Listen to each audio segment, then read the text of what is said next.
What's up, guys? It's Jihad from the Nukeclear podcast. Just want to give a shout out to one of the brands I am personally an ambassador of, and that would be Pyre.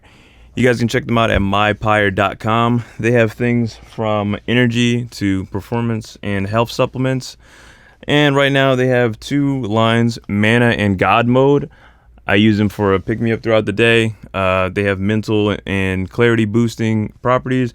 They're gluten-free, they're vegan. I use them personally after a workout or during a long gaming session.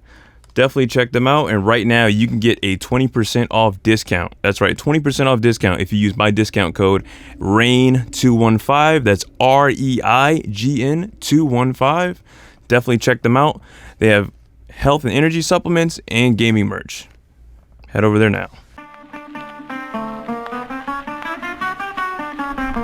What's up, guys? Welcome to another episode of the Nukeclear podcast. I'm your host, Jihad. To my left, Matt. And this is going to be the last episode of the unofficial, official second season / actual official season 1 of the podcast. Yeah. If that makes sense. Yeah. I agree. Yeah. And we have done a lot. I'm genuinely surprised at like what we got done for this season. I thought we were gonna cancel it halfway through. Yeah. I hated it here. Like I hated our whole experience with Little Brother. It's the worst experience. Don't work It's with literally these the guys. worst place to ever be. Don't. I had to fight a crackhead 2 days ago on the steps. I got shot. I'm bleeding. Internal. You know, I broke my back. Spinal. Oh, yuck. Goofy. Swords and Smash. Sora is in Smash now. Yeah, Swords Yeah. and It's OP as fuck. Fuck yeah. It's insane. That's anytime you add a new character when you have a roster from like day one, like the new characters are always going to be broken for like, then you nerf them and then, or they don't ever get It's nerfed. like, we've been waiting for Sora for a grip. I was waiting for Waluigi. Still Yeah. waiting for Waluigi. Not going to happen. He's Coded the him in last one. Project M. Of course. Like, if you play Project M, you can play as him. But, like, we've been waiting for Sora for a grip. So, like, let's be real. If they would have put Sora in and Sora was poop, like, everyone would have been so pissed. Like, you almost have to make him broken out the gate. They fucking made Dante a Mii fighter. Oh yeah. What? Yeah, they didn't use like they had like their They main did. character cast, and then they had Mii fighters. So they used one for No More Heroes, dude. Yeah, Travis Touchdown. I don't know why he wasn't in the game. He should have been in there. Too brutal. Like, they made Doom Guy a fucking Mii fighter too. But like, I don't know why. Like, That's what I'm saying. Too brutal to actually put him as a. but why real the fuck character. why the fuck did they put in the two Xenosaga chicks that were unneeded? Yeah, I don't know. They were like All of them. I don't know their names, but they're the people that... Pyra, big and, titty yeah. Gafji or Kawaii. I've actually, since like 3 or 4 days ago, I downloaded like 3 new characters that I didn't have, which was those two, the one dude from, I think, Tekken. Oh, Kazuya. Yeah. And He's sick. fucking Sora. And I've actually been maining as those two since. They're so fun to play. For real. Because it's like 2 different characters. Your down B just Right. switches out people. So like the main girl who has like fire has like crazy smashes, like real powerful, heavy, and the other girl quick as fuck. Oh shit. So I've been fucking around with it. That's been my week. It's just been like playing Smash. That's pretty fire. No, Xenogears, the actual game. Yeah, Besides Xenogears, that right. one, the first 2 are really fucking good. That one is just so fucking cringy with the main character and like, just I don't like. I'm not attracted to big titties anymore. Are you an ass man now? No, I'm like a. Are I'm you like a bussy burglar? What's going on? What are you? You're prowling for the bus? No, it's just like. I mean, you already have like a boycott on feet. Like you're not. That's what I'm saying. Like You gotta pick one. No. I'm adding that into it because it's like, dude, like tits are cool and cleavage is cool, but like, I don't know, man. I'm just thinking about when it sweats and like, some girls get dirt in that shit, or fat niggas, because fat niggas can have titties too. We're gender neutral here with the titties. Imagine getting sand in your coochie. Cause you know it's like sand is hard to get out. Like after the That day will at the cut beach, you. it's all fun and all. It's fun and games, but when you go home, sand is everywhere. I gotta wash that shit out. That's what I'm saying. When girls Sand wear is in your foreskin. less than us than when they go to the beach. So you got to think about all the sand that goes up in there. You got the crusty crab up in that jar. No Squidward at the counter, you know what I mean? Like, just making some Krabby Patties in the back. With SpongeBob Sandy and shit. cheeks. You know what I'm saying? Bro, I hate the beach so much. This how we're going? Like, this, we just memeing at this point. no, like I honestly hate the beach. No. Like I never like going to Wildwood. I hate it like Atlantic City. I hate the beach so much. I don't get the point of it. There's literally like 2 years ago, there was like this E. coli breakout in Wildwood where like if you go in the water, they told you not to go in the water because so many people like were shitting in the water. What the fuck is And this, like peeing in India or there. some shit? That's disgusting. Exactly. Oh my And they God. literally told you the water was so dirty that they told people not to go in it, and niggas were still going into that shit. While we were down Wildwood, I'm just looking at them like, y'all niggas dirty. Don't even touch.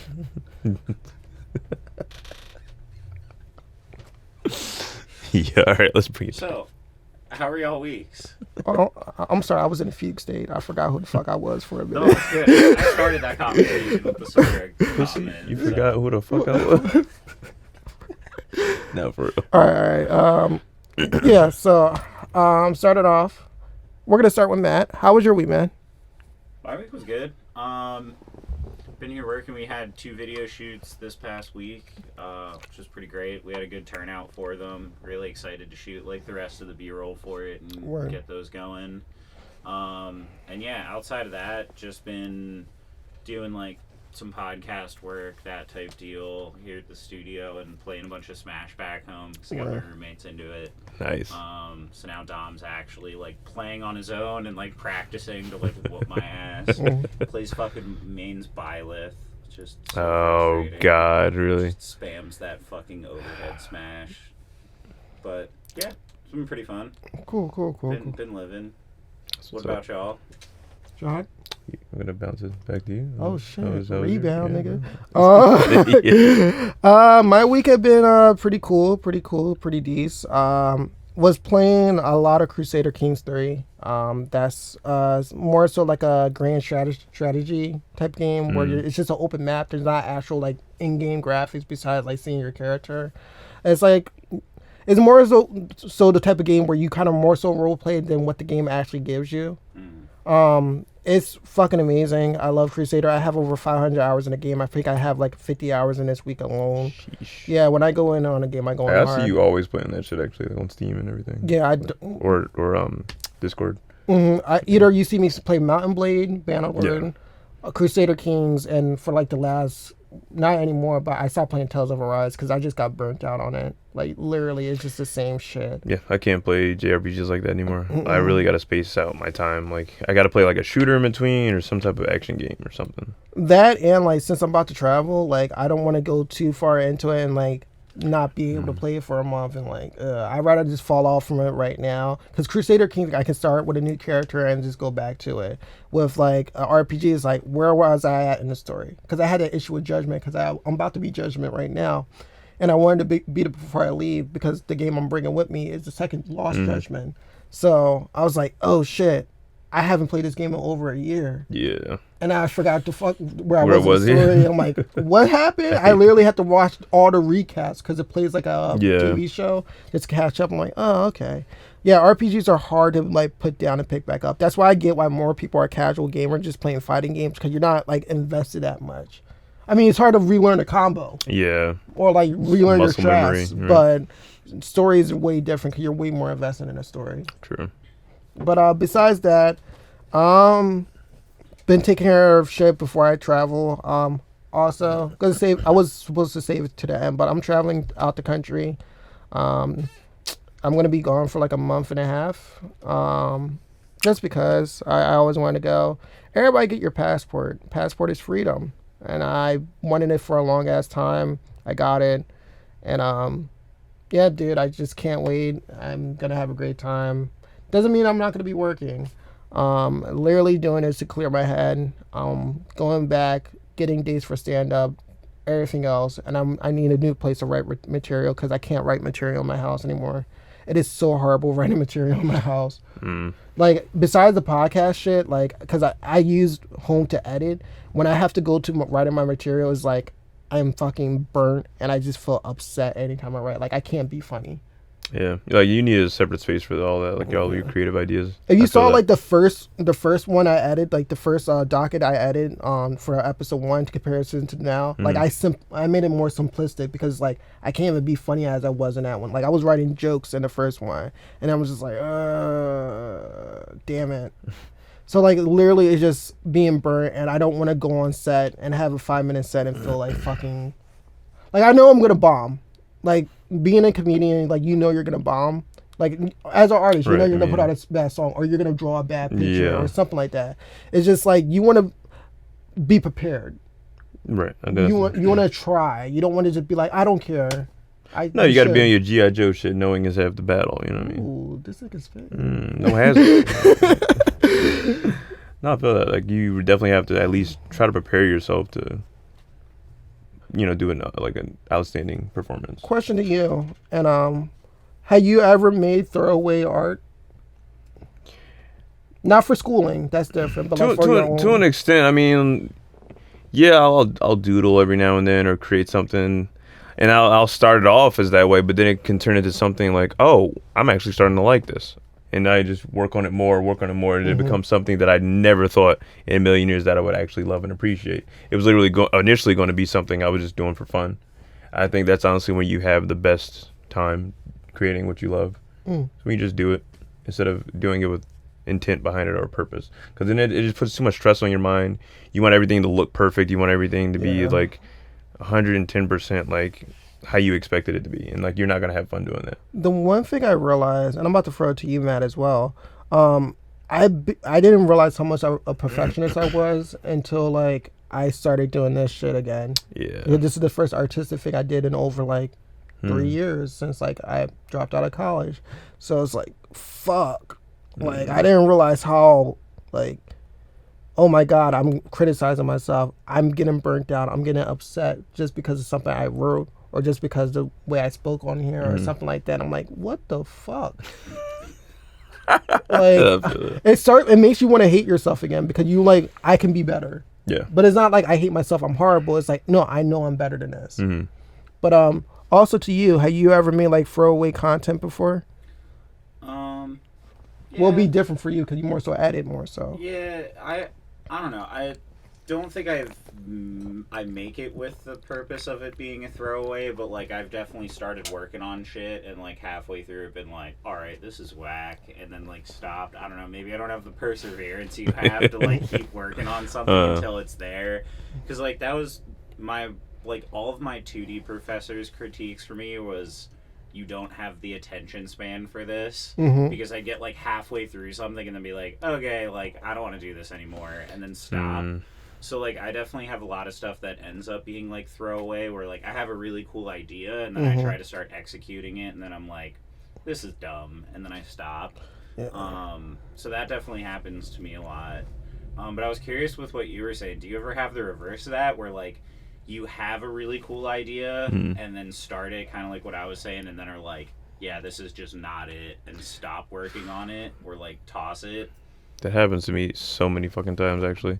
I have this really cool idea in my head, and then when I try to execute it on paper, it doesn't come out as thoroughly as I thought it out in my head. I was like, oh, well, this isn't going to work. Huh. Yeah, and fuck opposed it. to just like keep trying to like get it to where you want it, you're just like, all right, whatever. Yeah. I was like, I'll try again next week or some shit. Just like, yeah, that happens to me a lot. Because that's my biggest thing, is like usually like I just like am impatient with shit, and I'm like, if it's not looking how I want it to look out the gate, I'm just like, fuck this noise. Like, and then I stop. I wrote a script like for a 15-minute gig, like not anything set in stone, but I always write for time, and I was just like, by the end of it, it's like 2,000 words, and I just deleted all of it. Damn. And like closed out my computer.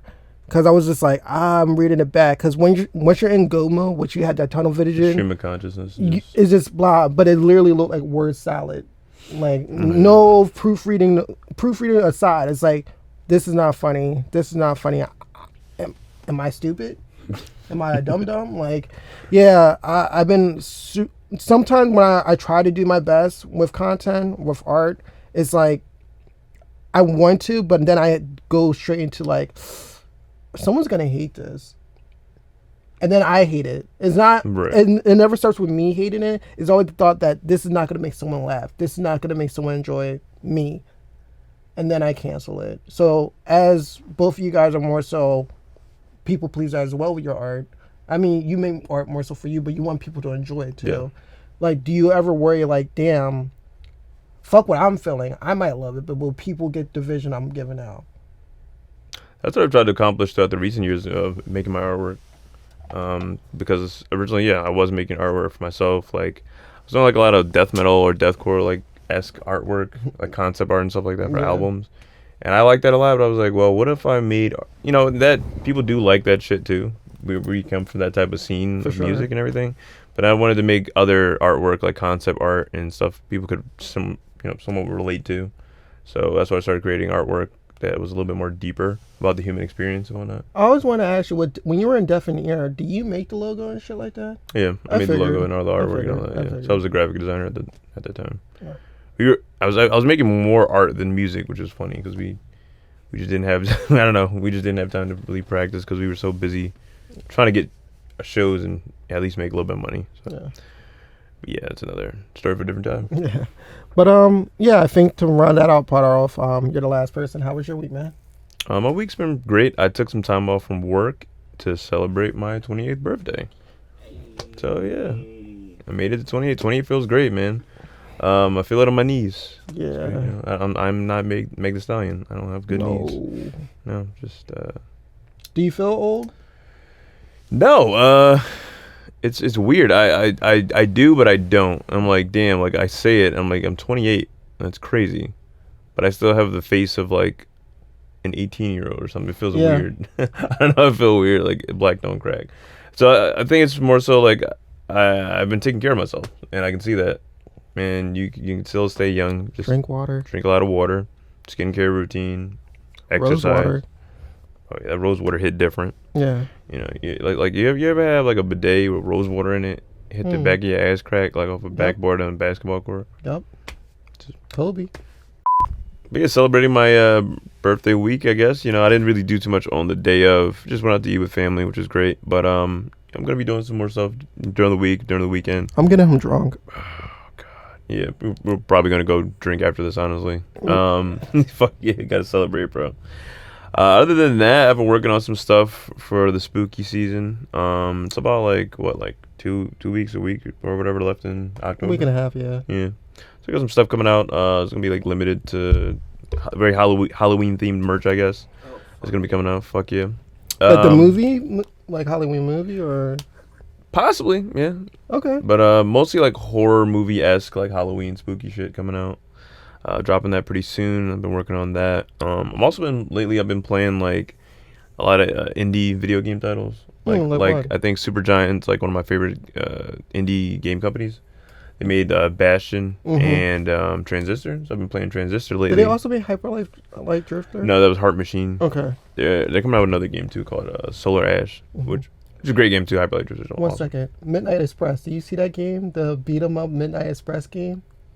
I don't think so. I gotta show it to you after. It sounds familiar. Yeah. But I've been playing Transistor. I ran through that game. It was pretty short, but it was a really cool narrative and really cool concept about it that I didn't understand until you beat the game and go back through it. Yeah. Is that you're inside a computer and like so there's this whole like really cool story about like you play this this singer inside of this computer-esque world, and this group called the Camerata is trying to like kill her, and they try to kill her with this like sword invention called the Transistor. So they throw it at her to try to steal her voice. Well, they do steal her voice. She can't sing anymore. And then instead of the sword killing her, her lover jumps in front of it and gets killed by it. But he doesn't die. His soul is like trapped inside of the Transistor. So then it becomes this really cool like symbiotic relationship where he's inside the sword and he talks to her. She can't talk anymore, so he's kind of narrating the whole story through, and then he's the sword at the same time.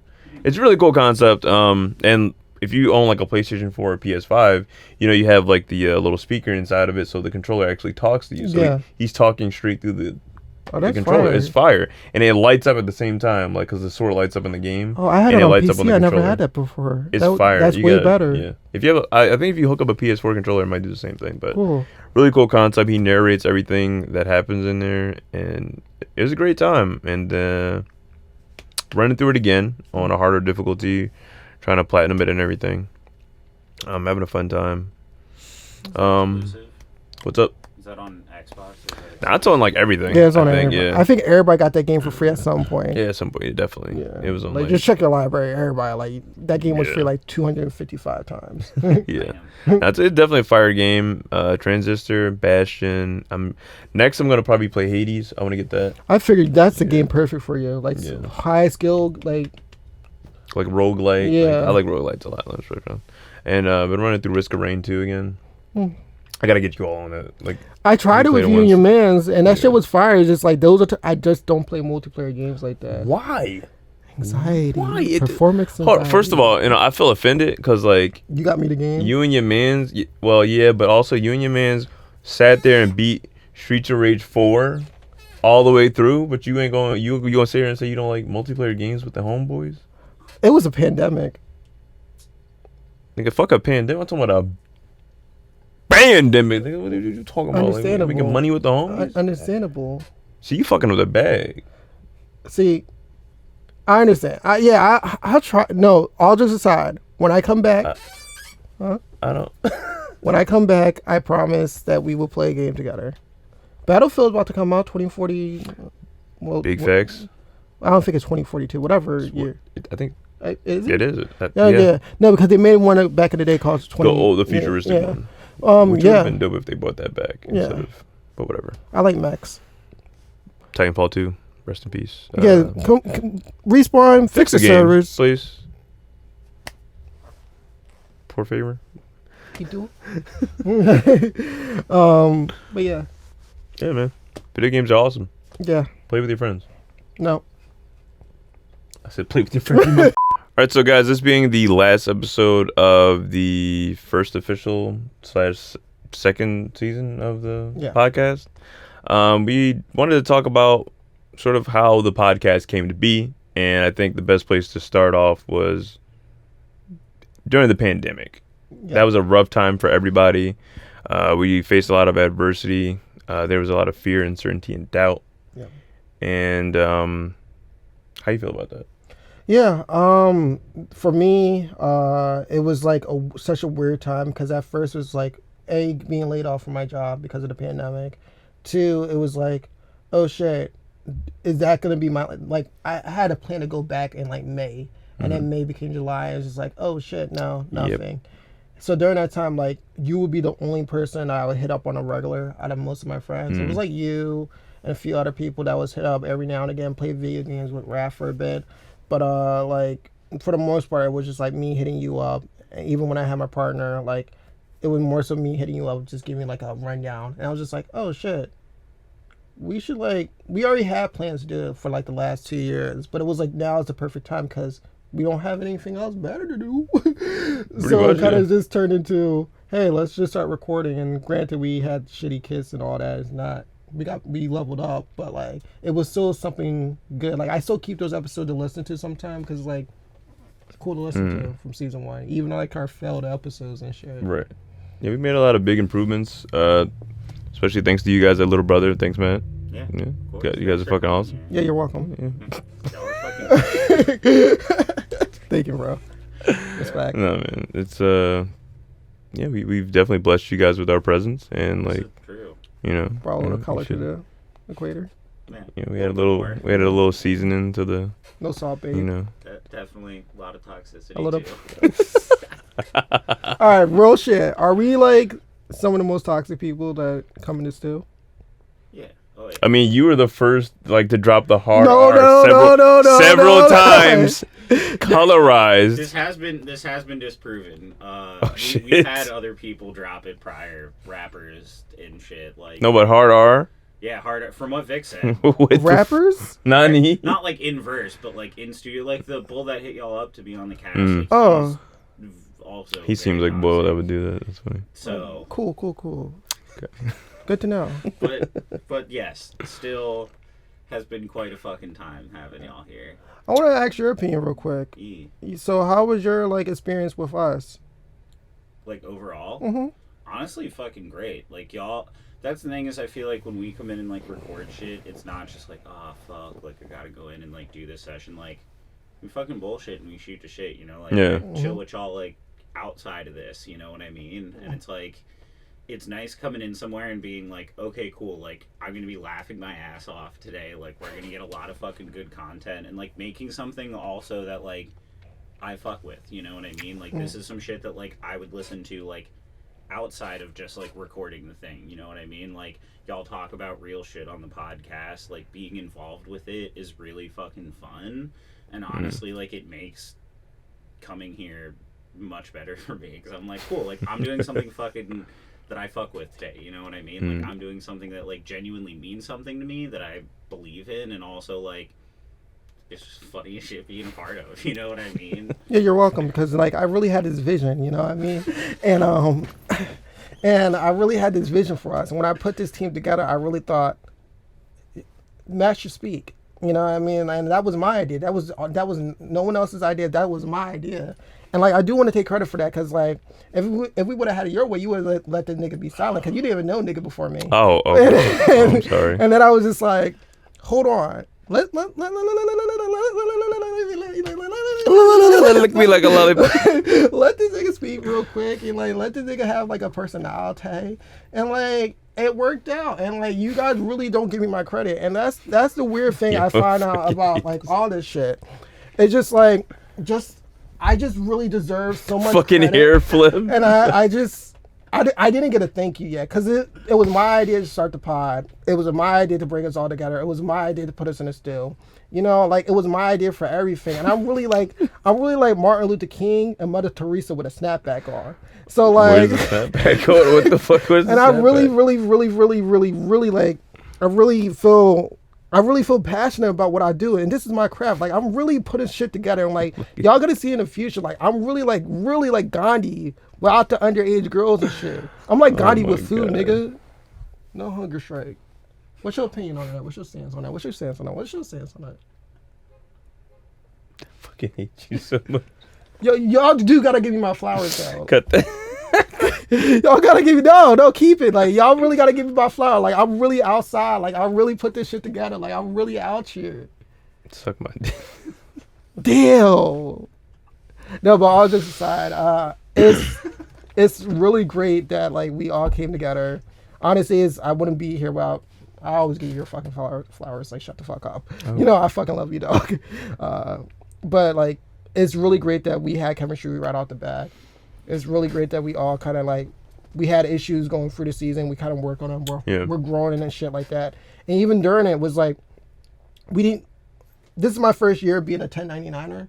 So like finding my schedule there, but also working with you, still working and doing double duty, and you having other projects. Like y'all have made it, me want to sharpen my iron better, or sharpen my steel, whatever, pause. But like, you know, like you guys made me want to like, do better too. That's why I added the notes. That's why I want to add something in, because I want to add something more to the team than just like being a face on cam or make the funny guy. Like y'all are great people. You're all awesome dudes. I love working here.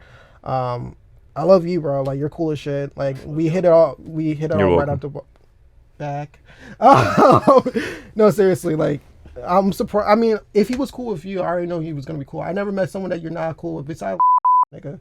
But you know, like everybody else is cool. Like, you know, we don't mention him. I know he's still making porn on.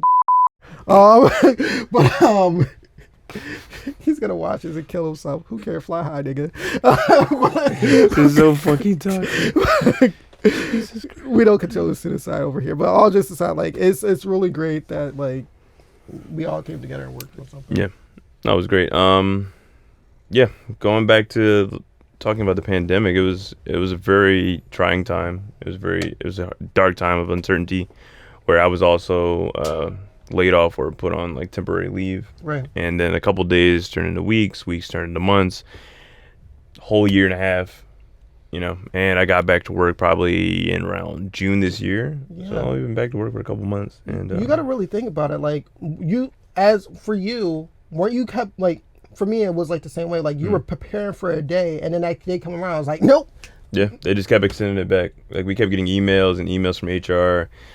You know, we got like little breadcrumbs of like reemployment, but like just you know, we were just sitting there collecting unemployment. And us living in the U.S., we didn't really get too many like stimulus checks and shit like that. So it was 3? ish. Yeah. Yeah. Yeah. It wasn't really a lot of money, and like I'm saying fuck capitalism, but like capitalism kind of lit, but kind of fuck capitalism. Like, I don't know. It was very tough because like, you know, not only did I also in my household, I not only me, but pretty much like 3 out of 4 people in my household lost their job because, you know, COVID put them out of work. And they all work in customer service in some capacity, right?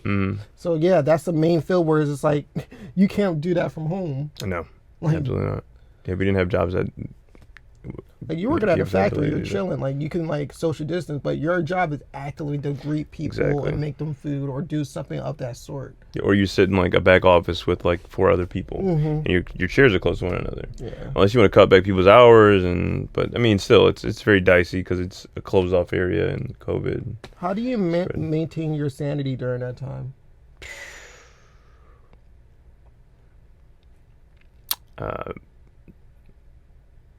Beat much meat. Yeah. Understandable.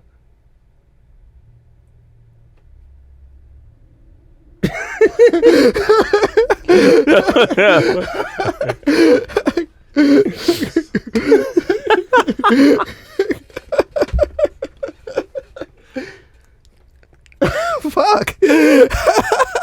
That's so.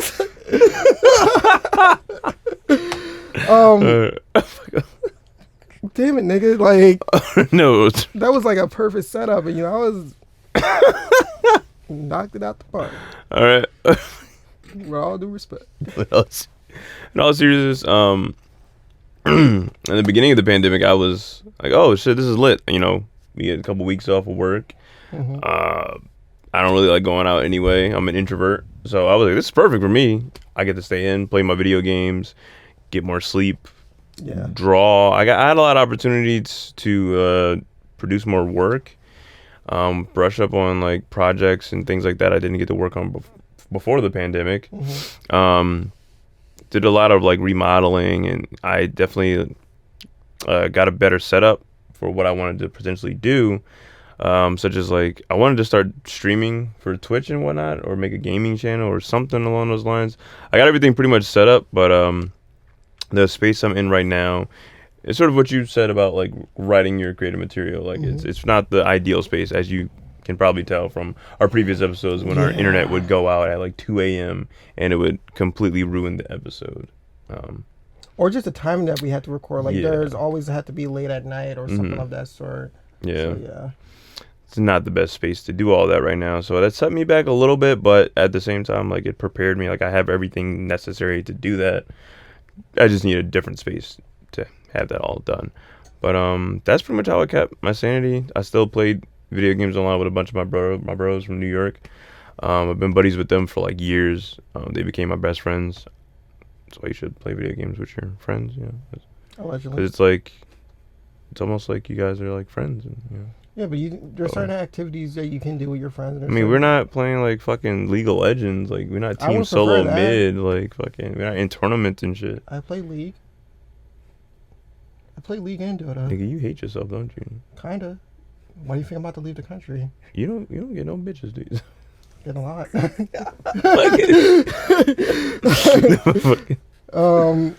Yeah. How about you guys? Like, how'd you guys? I want to run into Matt real quick. Honestly, I found my sanity through the pandemic here. It was similar to like what Jihad was saying. Like when it first happened, I was like, "Oh shit, being your dick?" Like getting some time. I mean, that's a given. We all did. We all had a category. Who was it, really? Bro. But like, I was just like, yo, like I got a couple weeks off work. Like this is gonna be dope. Like at first, I will say, like I was worried about the studio, you know, our overhead. There were a lot of businesses, even just on our block, that went out, you know, went under during the pandemic. So that was definitely like a huge concern for me, and then like my own livelihood and being able to make money. But yeah, I was just cooped up here the entire time. It was after we realized that it was gonna be a grip till things open. Yeah. And we were like, cool, like we can't have anyone in the space, but like we can be in here because like, you know, it's You're still like, paying rent? yeah, so like we Yeah. were just coming in and making music. We like renovated and built this whole like media room that we're in.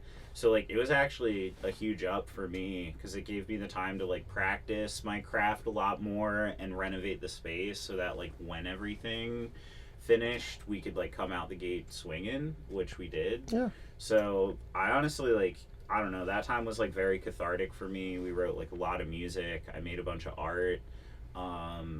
They're definitely like, it's funny like hindsight when I'm looking back, I'm like, damn, there were so many things and I had all this time Bro. to do this shit, and I feel like I didn't even get half of what I wanted done. Literally. But yeah, I just really used it to like make art and work and stuff was really how I like stayed sane through everything. And low-key wish there was another down the road. There's almost like there's a thing called like there's too much time. Like when you have too Yeah. much free time, your mind's just, when you have endless possibilities. Definitely when you come from a set schedule, then you kind of like just like it's like when you run up on someone and ask them for an interview and they just blank out, like you're deer in the Yeah. headlights because you're like, what the fuck do I do with all this? Right, Yeah. yeah. Like when you're working, you're like, dude, I just wish I had like a month of free time to get all this shit done. And then like you get it, and you're like, oh, cool, I have 6 months now.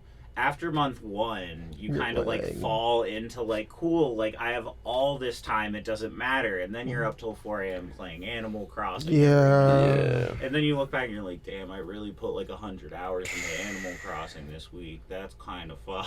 Yeah. Dude, I when Crusader Kings first came out, I put 200 hours in the first 3 weeks of the game. Shit. So I was like Jesus waking Christ. up, playing the game, turning off, waking up, turning on. Like that was my whole day back to back. And like during that time, I'm like thinking like, yo, I could have did so much more shit, but like I didn't know how to. Like I legit revert back to monkey because I'm like, let me just play the game. Let me just play Bunga game. bunga. Play game, yes. Like Want banana, get banana. like dead ass, bro. I will also ask, as a business owner, you also had that perspective. Like, you said you were really worried about like losing your business. Like, how do you maintain during that time when like constant fear of like, yo, shit can fall down that I just built? Because you only had this place for how many years now? We're on year 4 now. This is our like 4th. We've been here for like 3 full years now. We're like a Yes. couple months into year 4. And you're 26, so like as a young business owner, that's terrifying that you just created something, put yourself under, and now you're about to lose it because due to no fault of your own. Right. Yeah, and that was kind of what was fucked about the whole thing is really just like that uncertainty. Is I was like, damn, like we got all these assets in here, you know what I mean? Like we've spent the past like 2 years just like buying shit, building this place up, and like the idea of like, damn, like we might lose our spot if we can't fucking afford overhead, or like if this shit continues, like also like Yeah. who the fuck needs our space if it's a pandemic? Like we're a Yeah. recording studio, you know, like if this is the way the world's gonna be from now on, I was like, shit, like maybe this isn't even gonna be a viable like business platform anymore, you know? So it definitely was like really, really scary. We were lucky in the sense that we have, you know, 3 people here, so we do have a lower overhead because like we're splitting costs yeah. and stuff. But yeah, like during the time of like being unemployed, and also like there was like a full like I think 4-month stretch of the pandemic where I just like wasn't getting any unemployment. Like I had signed Likewise. because of the business, Right. because I worked another job, Oh, and then okay. they found out about, which I had told them out the gate, like, hey, I have a sideline business. I don't make, like, at the time, I didn't make jack shit off this place. Right. You know, I was working at the restaurant, I was making my income there. Yeah. So, like, they found out that I had a sideline business, and then that became sus for them. So they terminated my unemployment. So, like, there was, like, 5 months, like, the summer of 2020, I was just, like, flat broke. Because Jesus I had, Christ. like, nothing from unemployment. I had ran out of all my savings, and I was just like, dude, I'm gonna be fucked. And I was like kind of telling the other people here, I was like, hey guys, like I'll be honest, like I don't know if I'll be able to like pay rent in 2 months. Like I don't know what the fuck we're gonna do. Yeah. Luckily, unemployment did end up like pulling through. Then at some point, I just called them every day, forever, because that was a pain to get a hold of them. It was super fucked because it's like, oh well, too bad, so sad. You chose the wrong profession. Yeah, that's how it felt, and it was really fucked up because like, fuck you for going to art school. Literally, or like trying to have a business. All these local businesses closed down. And it's funny, like all the places that would keep you healthy and sane, like the gym and shit like that, were shut down. People wanted to go work out, stay healthy. The main thing that would prevent you from potentially dying because of COVID, or because America's overweight, the big Rona, bro. Oh my goodness, don't even get me started on that shit. And it was like all these different sources of income that you could potentially get, like unemployment, or like they were going out of the fucking gate with these Relia cards or whatever the fuck. Like people were going crazy over those fucking things. And it was one point where they like we were getting money from that, my folks, because we applied for that. And at some point they like gave us a shit ton of money or whatever, and then like they locked everyone's cards like in PA, and it was really fucked up. People were like losing their homes because they couldn't get the money off the card because they couldn't get a hold of anyone calling the support line because everybody from PA was calling the fucking support line. Yeah. So you would literally have to like go to someone else, then they would transfer you to someone else. That guy would give you the reach around. So it's like, what the fuck? Like, what is going on? I need my money. You have all this money on this card that I can't utilize to pay rent or my bills, buy groceries, what have you. I'm going to fucking starve and die. Literally. It was so fucked. It was a conundrum of fuckdom. Everything was fucked. Yeah, and I think it really shed light on how, like, inefficient our system is in trying times, or like when it's actually needed, because like, sure, every other month of the year, 2018, 2016, cool, unemployment works fine, they don't have any issues, but like the second that like they're on blast and like really fucking needed, they were just shit in the bed. It was like literally I would wake up at like 8 a.m. because they'd open at like 8 or 9, and it's like, cool, they stopped taking calls at 3. I'm just spam calling them for 6 hours and hoping that I get someone for 5 days until you eventually like can maybe get a hold of someone. They got that's fucked. I had to fax all my fucking information over. Then I had to wait. I had to fax my shit over, my social ID, all that shit. Like, not well, like I had to like take pictures of it and send it on the online, same shit kind of, but like it was just like damn, you're gonna fax me but it was like, yo, like I'm sending all my personal info out there, like my social and ID and shit. You can do whatever the fuck you want with that. And at that point it was like waiting for that shit is like terrifying. Like I'm like, yo, there was so much uncertainty. Like even for me, like even though I had money saved up, it was just like I live with someone else too, so it's just like they lost their job during the pandemic, like further in or around May or June. So they were out for like 4 months. So it was more so me carrying that load until they got their money. Granted, they got their back paid, but for those months, like, we don't know what's going to happen. No. And it caused like a divide in our relationship too, because I'm like, yo, I need you to do your part too. It's a partnership. So once I hear, like your situation, once I hear that you can't do your part, it's like, bro, I love you, but like, this is not what I signed up for. And it brought me back to a space where we were when we first moved in together, where it was more so me, and I'm like, oh, I don't like this. I hate you. And I don't even hate you because you did something wrong. It's not even your fault. It's just money is so important to our lives that is like, I'm more stressed out now.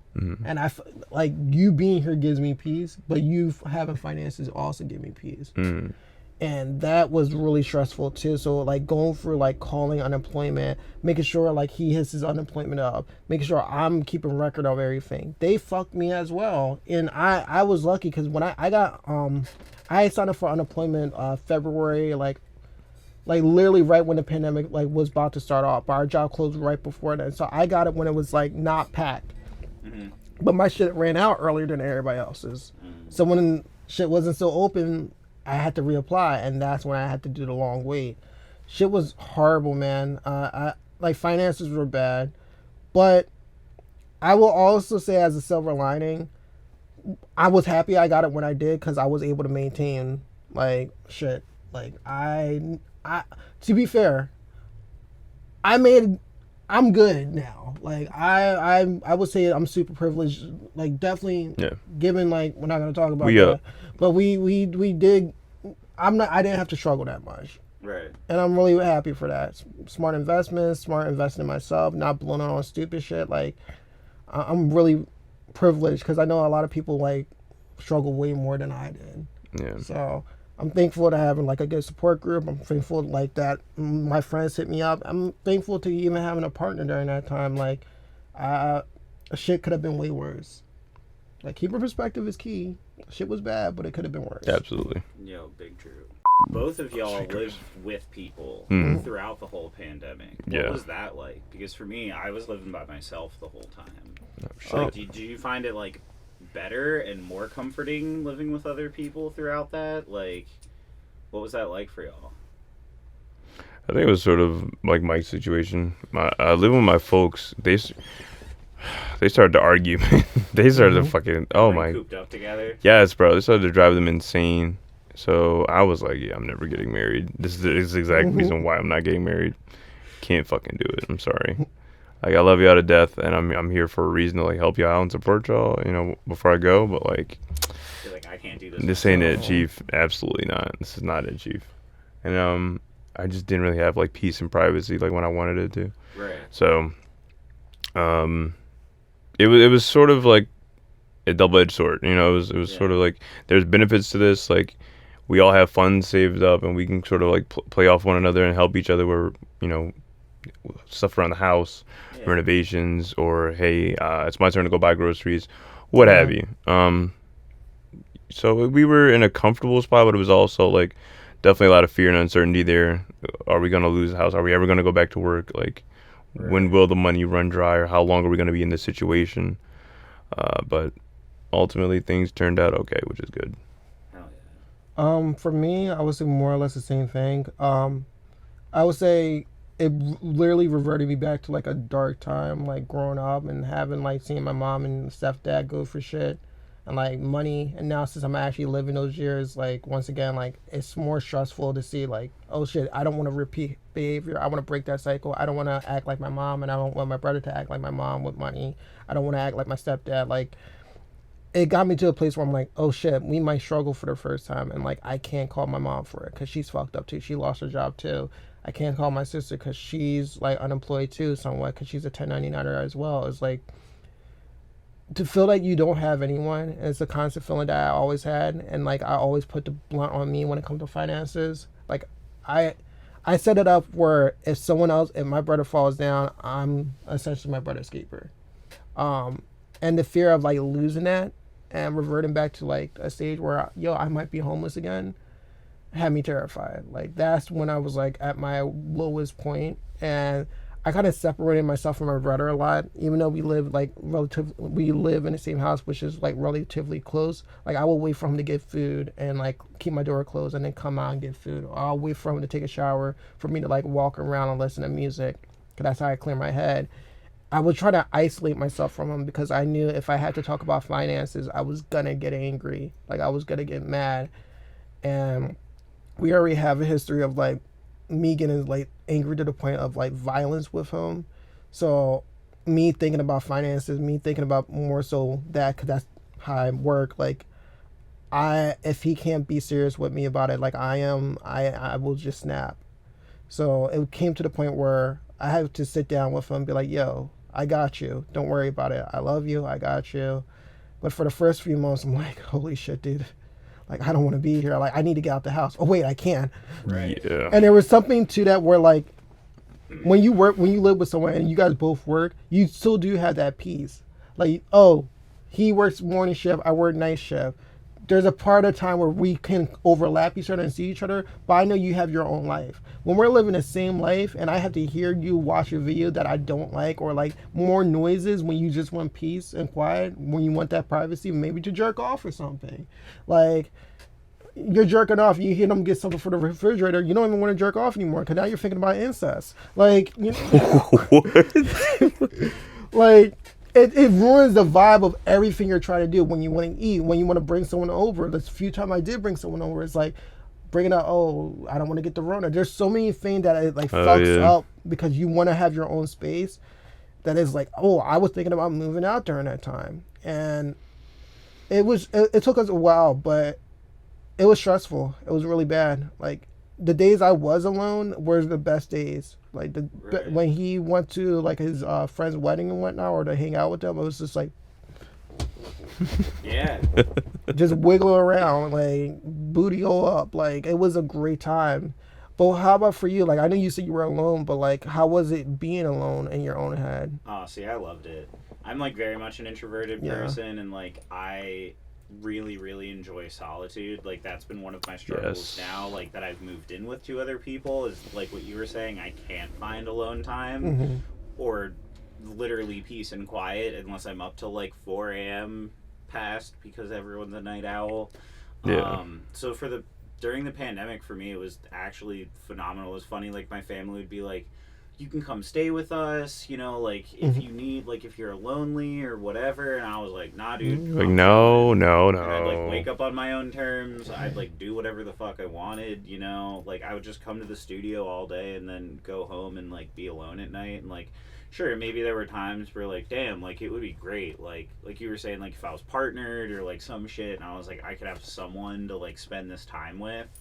But yeah, I was just in my own shit by myself, and I fucking loved it. See, that's the thing. I'm extroverted as fuck. So like, given from a profession where I seen literally like 200 people a day to seeing 9 really fucked with me as well. Oh yeah. Cause then I'm like replaying. It got to the point where I was going like stew crazy because it was like I was replaying conversation in my head and actually talking out loud, like I'm doing a customer service like thing, like, oh, here's your cable box, and I'm like, wait, this is not actually happening. Yeah. Right. Like I already know I'm fucked up in the head, but it's like I'm so starved for attention that I'm trying to talk to my Uber Eats like before they pull out. Like that's how fucked up I am right now. Cause I need to talk to someone. I like talking to people, and when it's gone, I didn't realize how much I appreciated it. Right. Like. It's like you catch yourself talking to the fucking grocery store clerk, and you're like, damn, did I really need human connection that bad? Yeah, I needed it. Dude, I feel like when you lose something, like you either underappreciate it or overappreciate it. Whether it's a person, a thing, or whatever. You're like, damn, I didn't really need it that bad. Or you're like, damn, I miss this so fucking bad. And I hated working at my job, like for years. And now I'm like, I can't wait to go back. Like, it was like around May where I'm like, I want to go back to work. Right. And like, I want to see people. I want to see like 100 people. Like, for real. Like, not throughout the pandemic, man. Like when I would go out to like buy shit, like groceries and whatnot, or necessities, I would like, it would be so weird. Like I had to reintegrate myself back into society. I was what the fuck? Like I just forgot how to talk or like make eye contact with people, just talk to people in general. And then like I was also like starved of like human interaction or like physical touch. Yep. So like you could just like hug the homie and get like bricked up instantly. Like ooh, just like you know what I'm saying. I forgot what or your family member. You just like moan. Anyone can get it. It's like what was that? Yeah. What? Look, bro, it's been 4 months. It's been 4 months, bro. It's like the closest we will ever experience of solitary confinement. Yeah, nah, for real. It felt like it felt like it was prison because even though I am an introvert, I don't like being told to have to stay in the house. That's fucked. That is so fucked. Yeah. Like that introverts winning meme was cool until like April 30th. Until it really hit. Until it really hit. Different. And then it's like, oh shit. Once again, everybody likes having choices. Capitalism. Yep. We like having choices. We like having multiple options. But when you only give us one and say this is the one that you gotta take, we're like, what the fuck? I like freedom. Yeah. America. But like, True. dude, and I was on some introvert shit when I first started too, but the pandemic made me more extroverted more than ever. Like there's ever since shit started opening back up in Bucks County, I was going out every fucking day. Like even though my partner didn't want me to go out, like I was literally going to somewhere new every fucking day. I was either going to the park. I knew I had to get my steps in because I would just be in my house all day. My skin started looking worse because I wasn't getting sunlight. Yeah. Like my sleep habits were bad. I was out gained every some weight too. I gained, yeah. dude. I gained weight, 36 pounds. Same. I was 132 when before the pandemic, like around September. Last time I weighed myself in 2019, and then when I weighed myself at my partner's house, I was pushing 160. I'm like, what the fuck? That shit was rough. I was closer to 170. I'm like, dude, I was just eating and sitting on my ass and playing video games. That's all. And I didn't realize how much exercise I got at work. Like just by walking walking around. Yeah, just you being burn on your feet all calories. day. Yeah, Abso-fucking-lutely. walking to the grocery store to get food during my break, something like that. Moving around is so fucking important. Like I said, we underappreciate the fact that we can walk. Yo, true. Like we lose our ability to walk, like we done. And I felt like I lost my ability to socialize. We are humans. We are social creatures. I don't understand how anyone, even the most introverted person, they're introverted because they never had good positive like conversation. A good, I believe people are introverted because people kind of suck sometimes. Yeah. That's more so it. It's not because I don't want to talk to people. If you're around cool people who are interested in the same shit you are, that's why niggas go on forums or Reddit. If they met those people in 4K, they will not be introverted. They will be like, oh, this is my tribe. I don't use forums. I don't use Reddit. I don't even look at a Reddit. Like, even for the fucking Dogecoin shit, I don't look at that shit. I don't look at forums because that shit is depressing. Because that's how the insult social starts. I smell cap. No, dead ass. I don't use forums on video games or anything. What the fuck? I don't play multiplayer games, so that I don't see how that's not. No, cap. but I mean, like, you don't play RPGs and be like, oh, well, where's this item at? How do you find the thing? I push forward. And I buy video game guys, so. Oh my god. I still buy the books from GameStop like that, like up until like last year. You still have your buying guides? Yeah, I like having the books. I bought a couple of them, like the Bloodborne one and Fallout 4. Some of the art they put really art cool. in there too, like individual art. So yeah, no, I don't do that shit. So even like during that time, I was literally not talking to anyone unless it was over the phone or seeing my partner. That's the only and my brother. Like that was the only people I actually got to talk to. Like I barely talked to my sister. I barely talked to my mom. So it was like being alone, and I hated it. But going to that, like, what do you find out about yourself during this pandemic? Starting with you, John.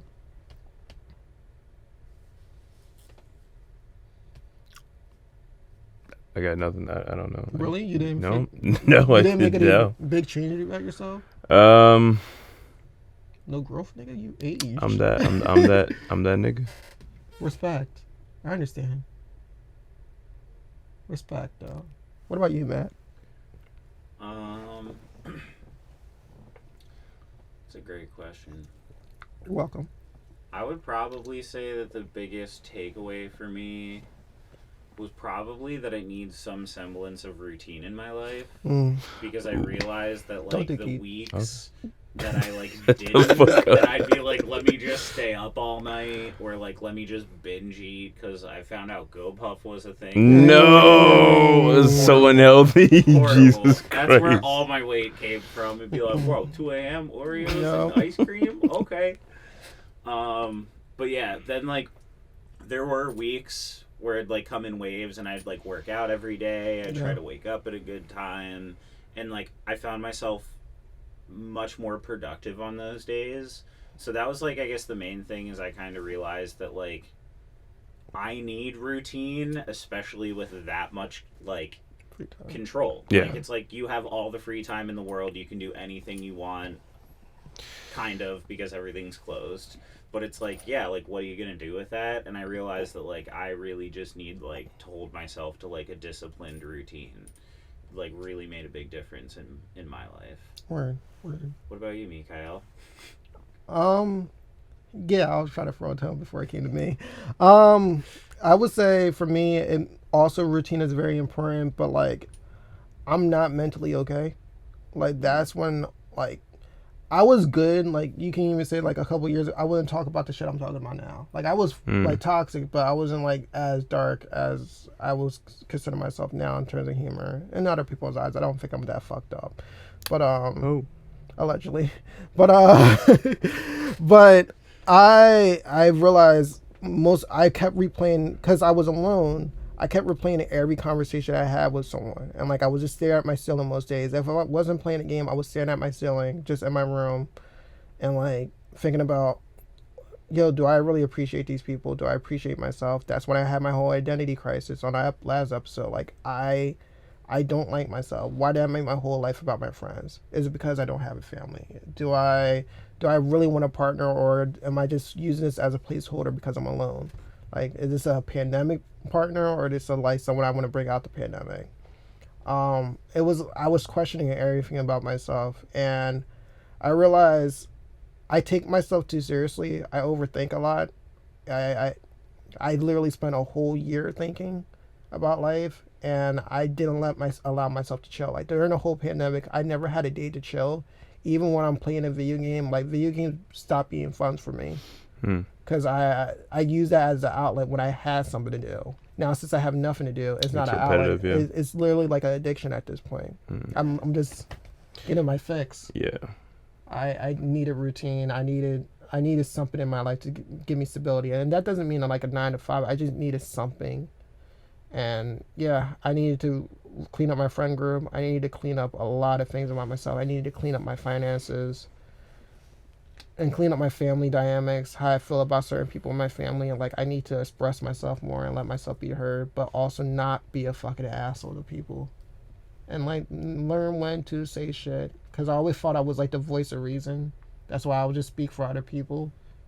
Like, you probably see that with me in, like, some of our conversations, even when you met. Like, I always feel like I need to say the thing because people are scared to say what they actually feel.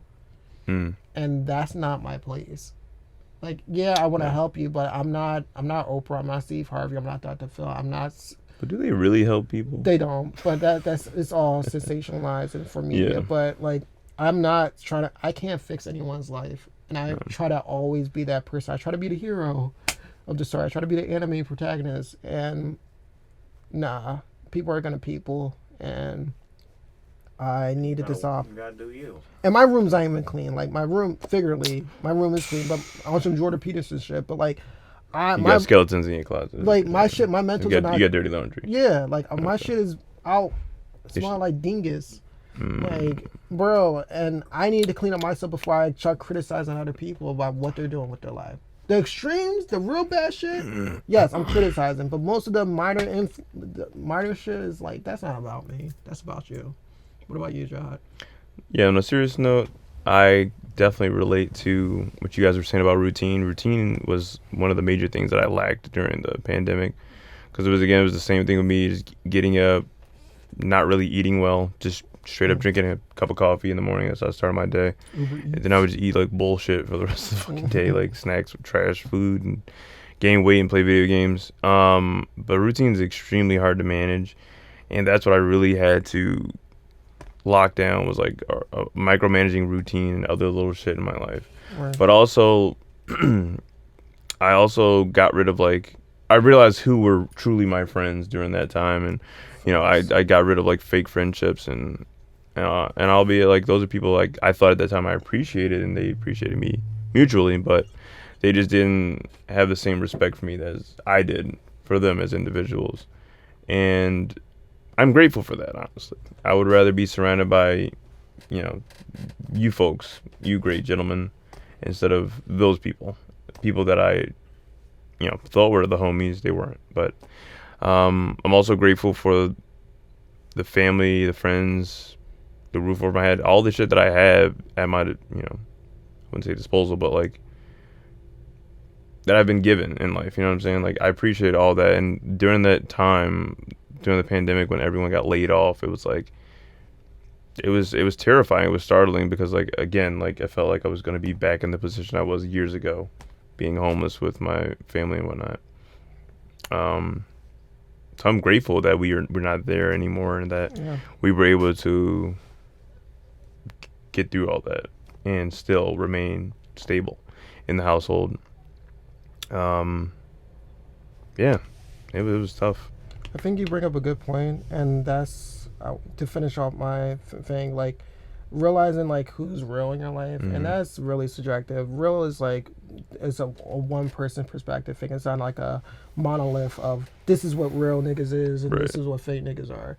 Like real recognized real. Yeah, like that shit is all cap, but no berries. But I kind of learned how to not be a prisoner of time. Like I think a lot of people become like, yo, I've been cool with you for 10 years. That's great.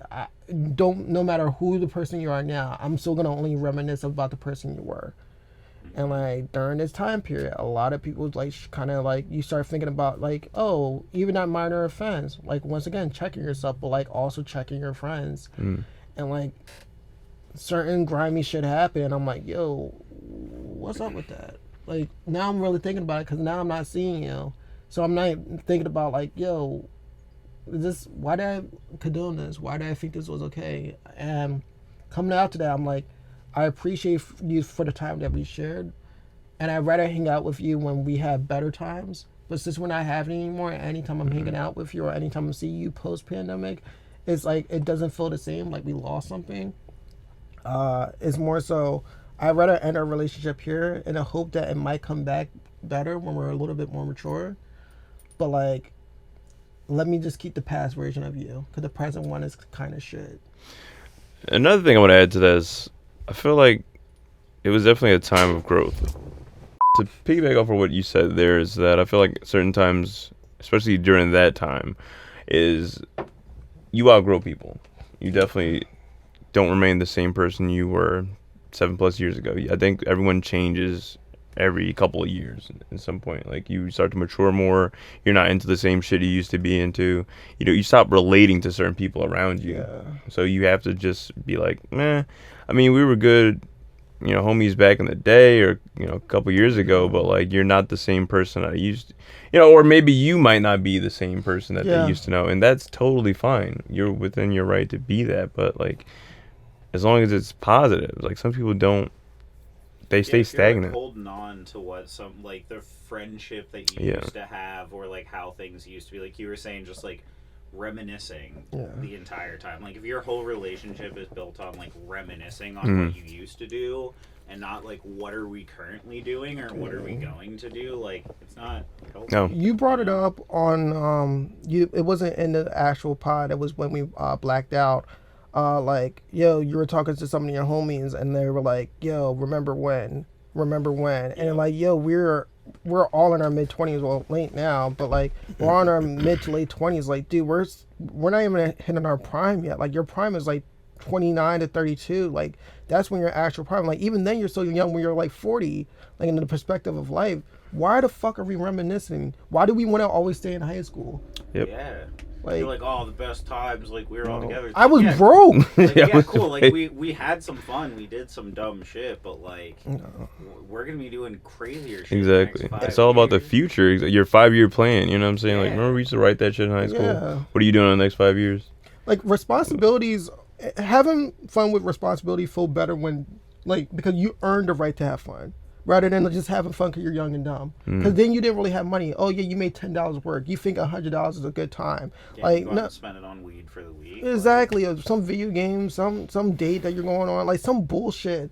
Like, when you actually have freedom to do shit with finances and having, like, I earned this vacation. I earned the week. I earned the right to travel out the country. Right. I earned all this shit. It feels better. When it's given to you, you don't really feel like it. It's part of the course. Yeah, because when you're a kid, you have nothing. It's like, cool, you go to school and that's it. And maybe 16 or 17, maybe you get like a part-time job. But it's like you said, you don't have a responsibility. You can do whatever the fuck you want. Do you appreciate the relationship you build after you started working more so than the ones that you gained when you were younger in school and shit like that? I wouldn't say more, but they're different.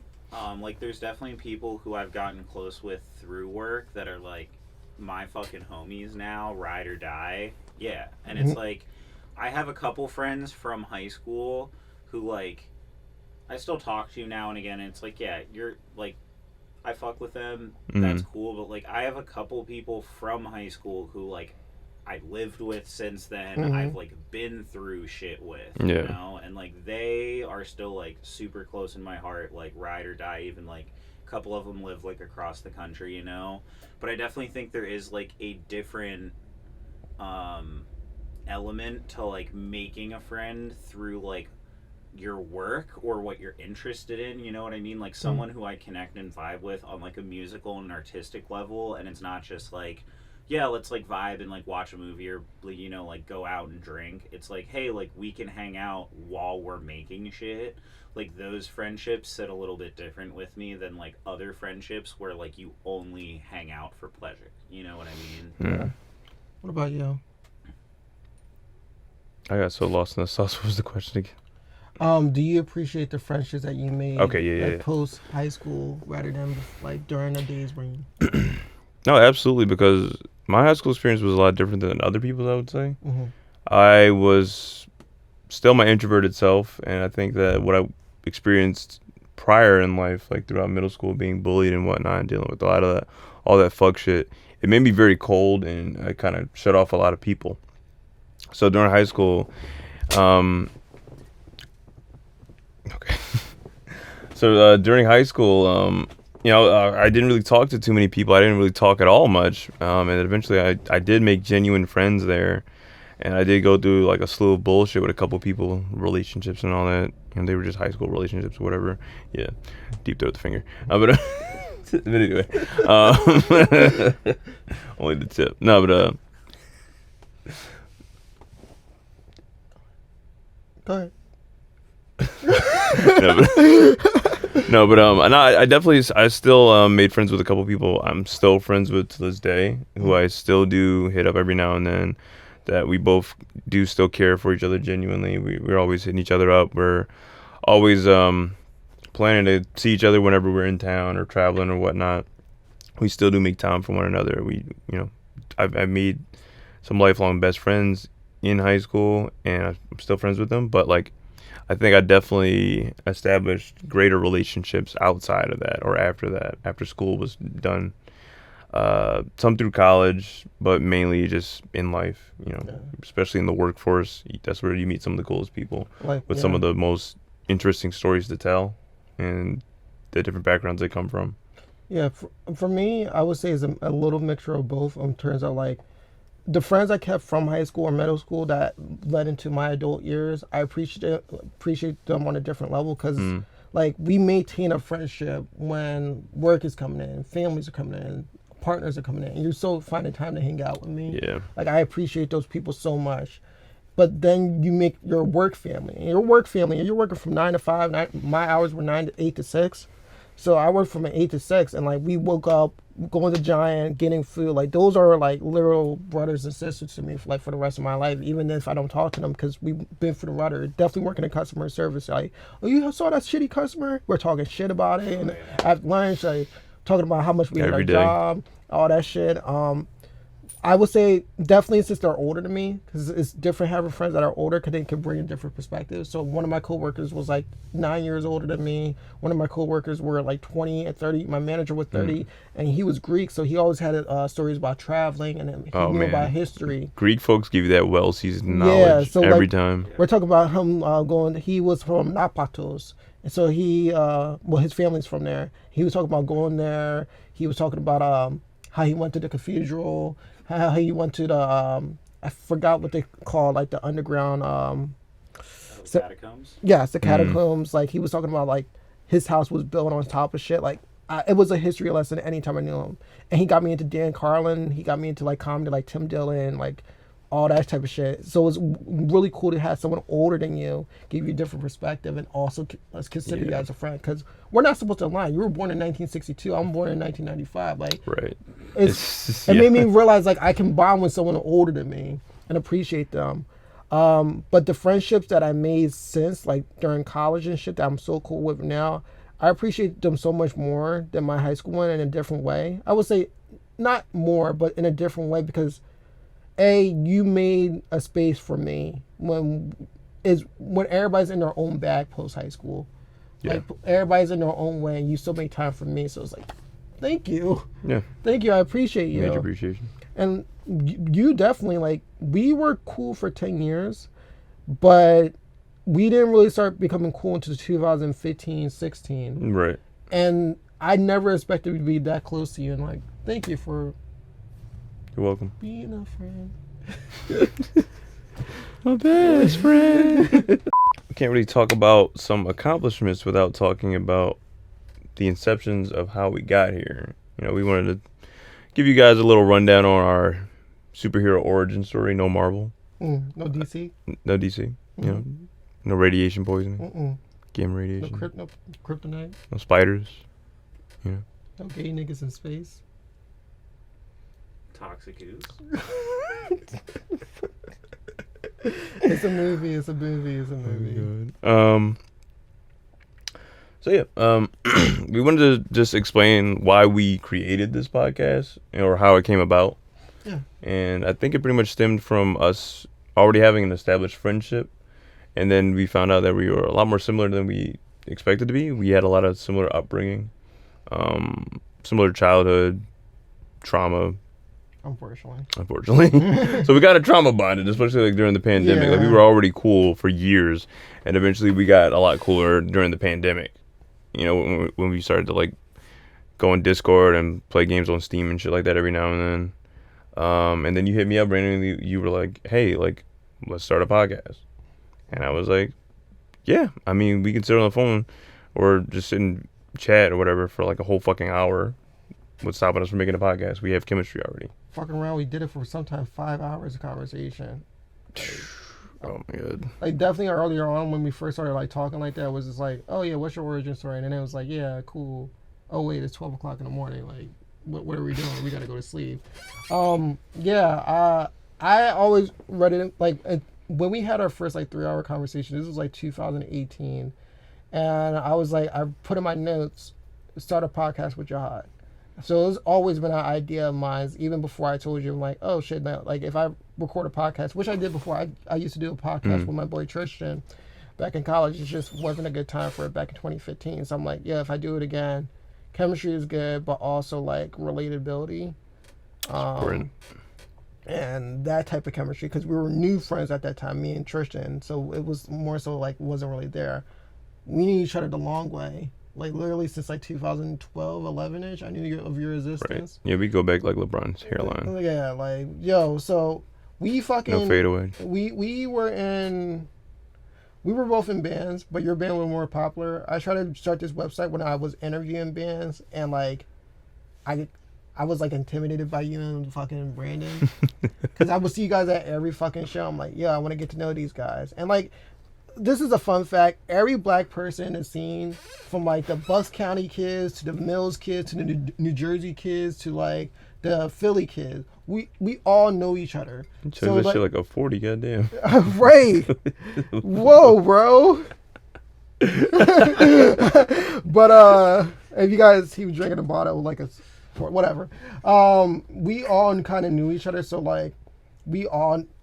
Like, I knew you knew me. There was, like, Keon. Yeah, we all knew Mercy starts to me. Like, we know Mercy starts. Like, we all knew each other in some capacity. Even if we didn't talk, we just gave each other the nod. Like, Will, all those people. So I was like, yeah, I'll hang out with you guys at some point.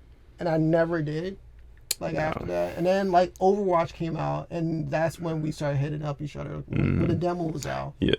The open beta, and that's when we all bonded over just playing that game. And then... talking shit. Yeah.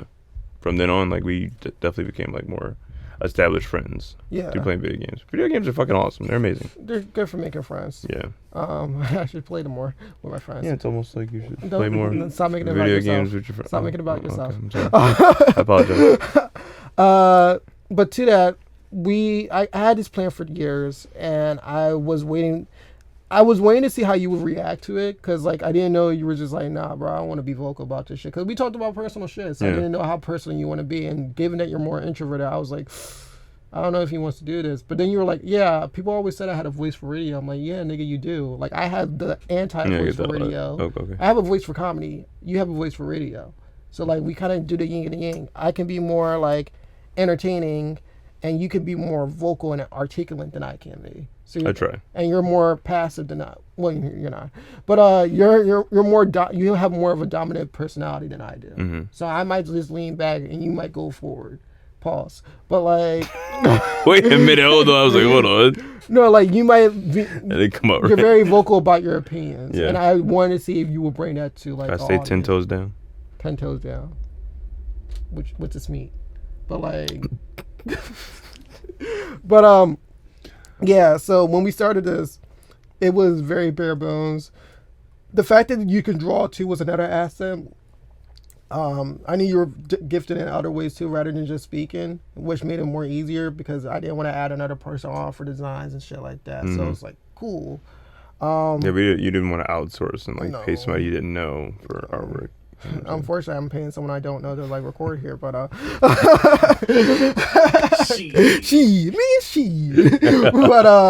it turned out great. So yeah, no, You're welcome. Thank you, but it's also me too, because it was my plan at 3:00 in the morning to call your ass I'm and sorry. like record at a studio because this would never. You had the nigga tucked in the buck for like a long time. You could have used them like from the jump street. Understandable. We could have been doing this shit about a year ago. About a year ago. No. And we could have had 2 seasons of this bullshit. You're right. You're not wrong, but you're So not. you iron sharpen iron, and I was in the Bronze Age. You brought me to the Steel Age. Like you brought me to the Knights and feudalism and shit. And Wax on, wax off. After the Crusades. But we also wanted to. The main reason we definitely established the podcast is we wanted to start on our journey as young entrepreneurs, creative entrepreneurs, and this was sort of also the start of like a business for us. And I think we're definitely more than friends. We're definitely like, I would say all of us are like also business partners. Yeah. And it feels good having your friends accompanying you in creating a creative business. You know, they say don't do business with friends. But I think you can absolutely make it work. I think those are the best experiences you can share with people. And I realized it was kind of easy at the time. I realized it was kind of easy at the time because another person I knew from back in college started a podcast, Michael McDuff, and he has a podcast called Podcast and Chill. And he started that joint like a few years back, and I saw that shit grow over time. Like, dude's good. He has good chemistry with his team. And, like, I was like, I can also do the same thing. We're from the same place, so, like, I can do that shit, too. Shout out to Podcast and Chill. You guys are fucking great. But like I was like, yo, I can do this shit too. And I saw how they started. I saw their growth. I'm like, why not me? That was a big inspiration too. Like seeing other people like that I went to school with do the thing and do something more artistic was like cool. We just needed to find the right person. I feel like we were gonna do this at some point. Either I was gonna do it alone, or you would have found another way to put your shit out there, through streaming, like video games and stuff. But I knew like it's perfect. Like this literally came together like an epiphany or some shit. Yeah. I mean, no, you're absolutely right. I think that we also wanted to create a creative space or creative outlet for our creative voices. And like, how do you guys feel about like doing that on a podcast? Like Matt, did you ever think you'd be involved in something like this? No, I really didn't actually. And being honest, even when y'all brought it up before, like I never thought I was gonna be speaking or having my voice heard. You know, like it's funny because throughout my life I've always been kind of camera shy. So like now with how I want to live my life and what I want to do, I know that's something that I have to move past and get used to. But there was an element when we first started that I was like, shit, like everything you say and like now your opinions are put on blast and like if you say some shit, like the world's gonna fucking hear it and that's They're gonna cancel you. Yeah, and that's like especially with like today's cancel culture and all that shit, and like we're not always talking about light subjects here, like we're very real on this podcast. So like that was definitely something that threw me off at first, and I never thought that I would be on a podcast. And like I was saying, even if so, I was like, cool, like yeah, I'll do production stuff. But now like actually being a part of it and like saying things and being fully transparent, like it feels fucking great, and y'all already have that like chemistry down where I feel like I fit like a nice little wedge in between y'all, where like I kind of like balance like the different personalities that both of you have, where like I can interject if need be, or just be like, nah, they're on a roll, like let them run with this shit, You definitely hold us down. Yeah, definitely. But yeah, it's definitely not something I would have expected to be a part of, but it's fucking so fun. What about you? Like, yeah, I will agree. Like, besides always knew I wanted to do this, but like I would say season 1, it was great because I knew what we could do better. I knew that this was just a start. So getting equipment for the first time, like setting up, getting a time frame where we're gonna record, it was a good start. But coming here, it was like, holy shit, like I could actually do this, and actually hearing people respond, because we didn't promote. I only promoted 1 clip. Now having like over 15 clips. I was like, and taking promo picture. Like promo day was like the day it fully set in. Like, oh shit, this shit is real. When I first saw the flag, the banner, I was just like, oh wait, this is real. You're welcome. Thank you. It's one thing having an image online, but when you have something physical that you can actually like touch, it's like, ooh, I'm not gonna touch it because I don't want it to fall. But like it felt real. And then also when we came here the first day, I was like, hopefully math school. And like, You didn't know what to expect. I was like, I know a guy, bro. like I'm not a Philly person, so that's another thing. Like coming back to Philly, given like before I knew what area it was from, I used to live in Gunther Hall, so it's like cool. This is coming back to what I'm used to, but like I was concerned, like, oh shit, pandemic, Philly pandemic hit different than Bucks County pandemic. Like, it do same. Like, are the people here cool? And like I like it here. Like it's a great experience, and having a good environment was great. The only downside to like all this shit is like I wish I started sooner. Like I wish, yeah, like that's the biggest thing because like on one half, I'm like, yeah, I wish I started sooner, but like on the other side is like hindsight is 2020. I wouldn't be as mature as I am now. Yes. That's what I was gonna say. It's like I don't know. I like to think that like everything works itself out, you know. And it's like, yeah, hindsight. You're like, damn, I could be like 5 years into my podcast now and like have a platform. But it's like, what shit would you have been saying 5 years ago? You know, like what kind of like how would things have turned out differently? You know, like it might not have been as good. You might have done it for 2 years and been like, wow, I fucking hate this. You know, like. No, I agree. I think you would have lacked a lot of the experiences that you could have like had throughout the years and like all the knowledge you've obtained or the skills. Because I think like time is definitely a factor into it too. Because you could have started early and had like a following, a cult fan base, but it's also important to like have enough time to really establish and then get a couple battle scars under your belt. You know what I'm saying? And to have shit to really talk about. Maturing, like aging, like before I was like I don't want to make it past 25. I'm 26 now. Like I like living longer than what's expected, like what you expected of yourself, makes you want to live even longer. You want to see like where life is going to take you, even the good and the bad. So like living more life was really good for me because like you said, if I would have started at John, like when I'm 5 years ago, you know how I was like 5 years ago. I was not as introspective. I was always blaming someone. I always had like it's a you problem, not a me problem. He was gaslighting this motherfucker. Oh yeah, Jesus Christ, he was toxic as boyfriend number 42. No, girl boss, like dead ass. Like I was such a like people pleaser, one, and two, I was such a negative person because I never dealt with some of my bullshit until life hit me, like homelessness, being around people that I never were around, being in another toxic relationship, dealing with some of the people that we both mutually know that did both of us wrong. Oh yeah. So like, if I would have been in that state, I would have just canceled it because I'm like, oh, I don't want to record today. I need to hang out with that person. They need me. I will put that over myself and what I wanted to build. So yeah, life really did grow me. I would say for all of us, like if you would have started the studio like when you were like 21, you would have been way more immature and you probably would have blew it. Probably wouldn't have. No disrespect. Fumbled the bag big time. Oh yeah. I mean, that was the thing. Like me and my business partner Tyler worked for a non-profit recording studio or like volunteered for like 2 years about. So it was cool because we had the insight to be like, here is the list of things that you're doing wrong, and here's the list of things that are working. And then when we got the opportunity for this space, we were like, we kind of already had some precedence of like, we know exactly what not to do because we've seen that happen. And like, if I would have started my own studio per se instead of working with them for 2 years, like, would not have gone well.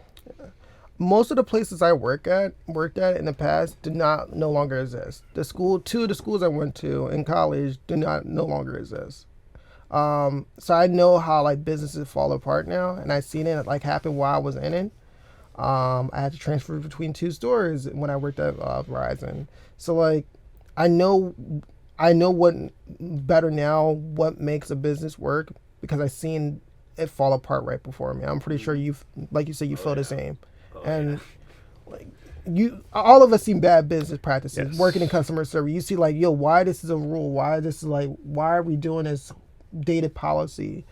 So I feel like if I would have brought that to like my own creative shit, I would have had that mindset of like, oh no, everything's gonna be fine, and never ever checking the room around me and like, yo, there's bad business practices here. I would have made bad deals. I would have saw it. Maybe if I would have got a contract, I would have not read it and would like.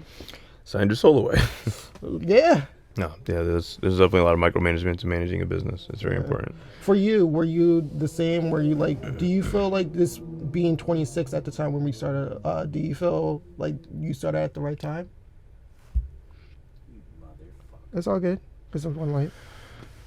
I think that if I started a business at a younger age, I would probably also fumble the bag because I'm not used to taking on like huge responsibilities. Even though I am a responsible person, like I was always taking full accountability for myself. And sometimes we do get those in those situations where we're just like, oh, it's because of X, Y, Z thing, and we try to chalk it up to something else happening, like on the outside, like outside factors that like impact our performance. My parents, someone. Yeah. Like, you would have someone else being like the reason why I didn't try. Yeah, I definitely dealt with that throughout college, being in a relationship with my girlfriend at the time and being cheated on and having to go.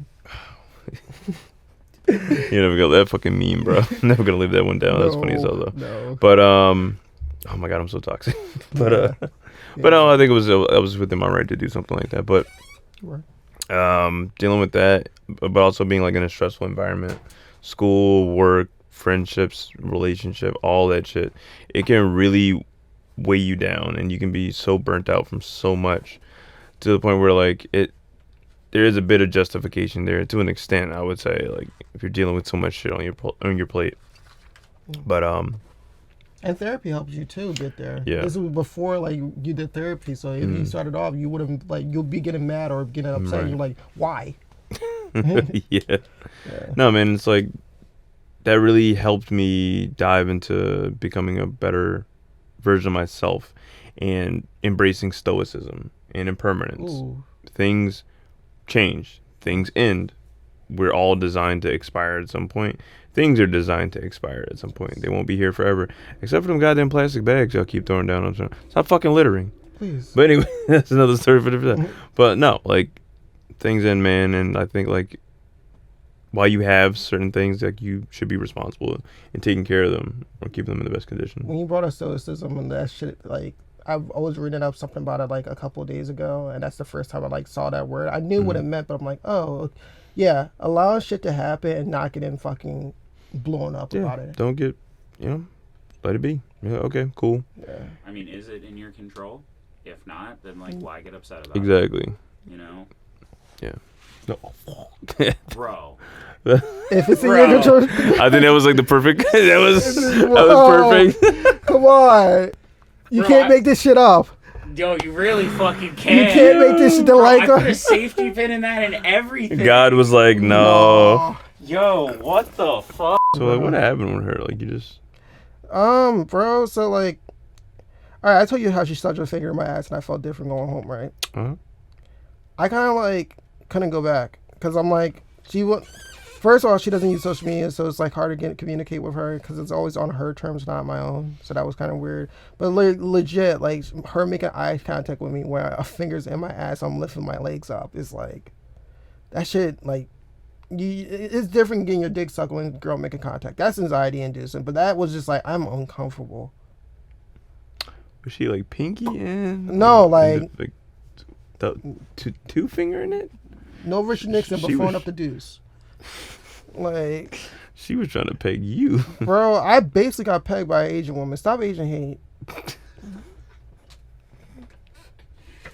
And action. So our final topic is about keeping your head above water. Basically keeping perspective, keeping a good mindset, heading forward, no matter what's going on. We talked about having overthinking, doubt.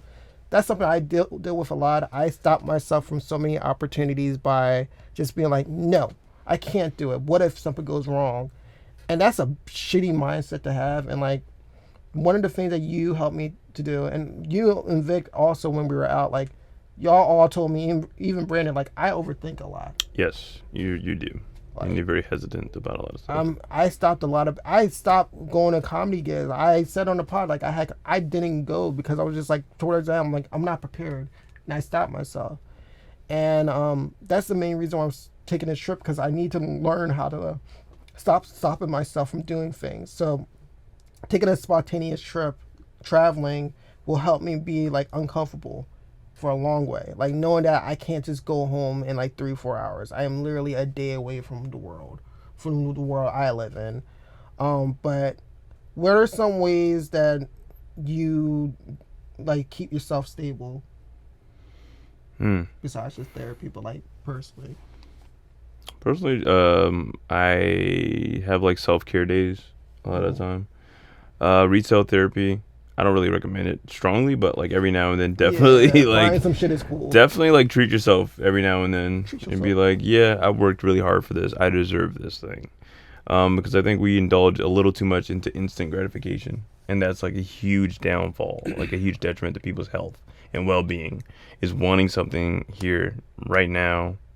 Give it to me.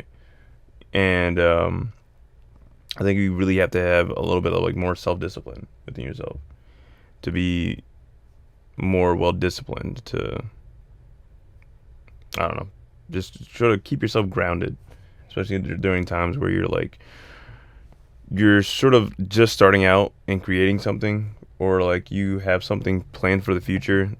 That thing's not going to be done immediately, or it's not going to happen overnight. You have to build it. It's just like a house. You have to build the foundation first. You have to have things laid out. You have to have a plan. So work on developing that thing, and you can accomplish whatever the hell you want. And I think that those are some of the ways that like really help me stay grounded, stay sane, and it helps me not worry as much. Yeah. Because I have a plan. What about you, Matt? It's a tough one.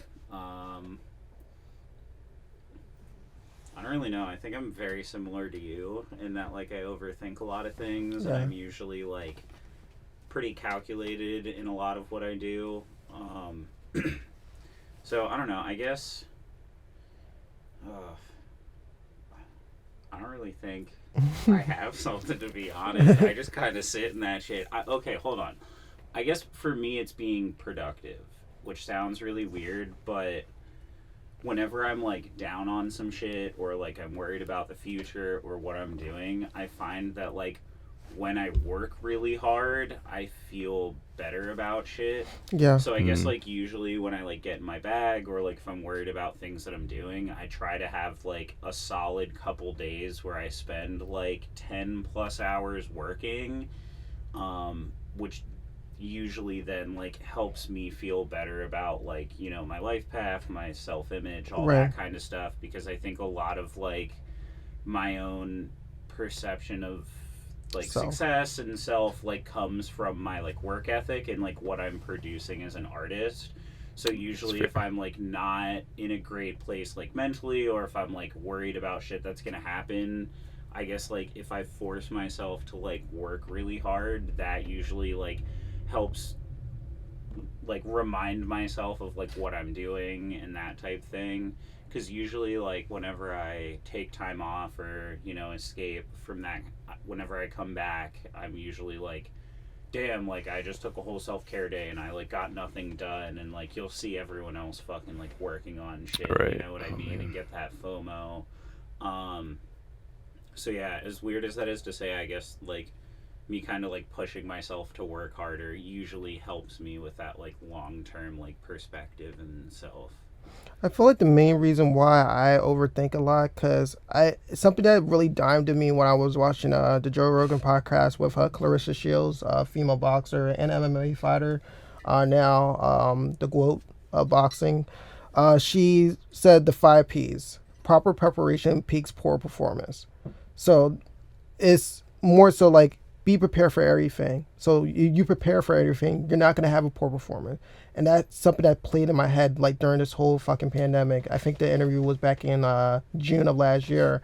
And I was thinking about it. I'm like, how many things have I not prepared for? Whether it was a gig that I did, because I did stand up before, or open mic I did before, where I'm just like, I didn't write any material. I'm thinking like, if I take a few shots of Henny, I can just go and do the thing. Rather than someone who writes their shit. Like, how can I be the people I aspire to be, like George Carlin, Norm Macdonald? How can I be Dave Chappelle? How can I aspire to be those people if I'm not in the booth, if I'm not writing, if I'm not taking time to put the game down? to think about it, to think about how this will affect timing, all that shit. And I try to prepare for everything.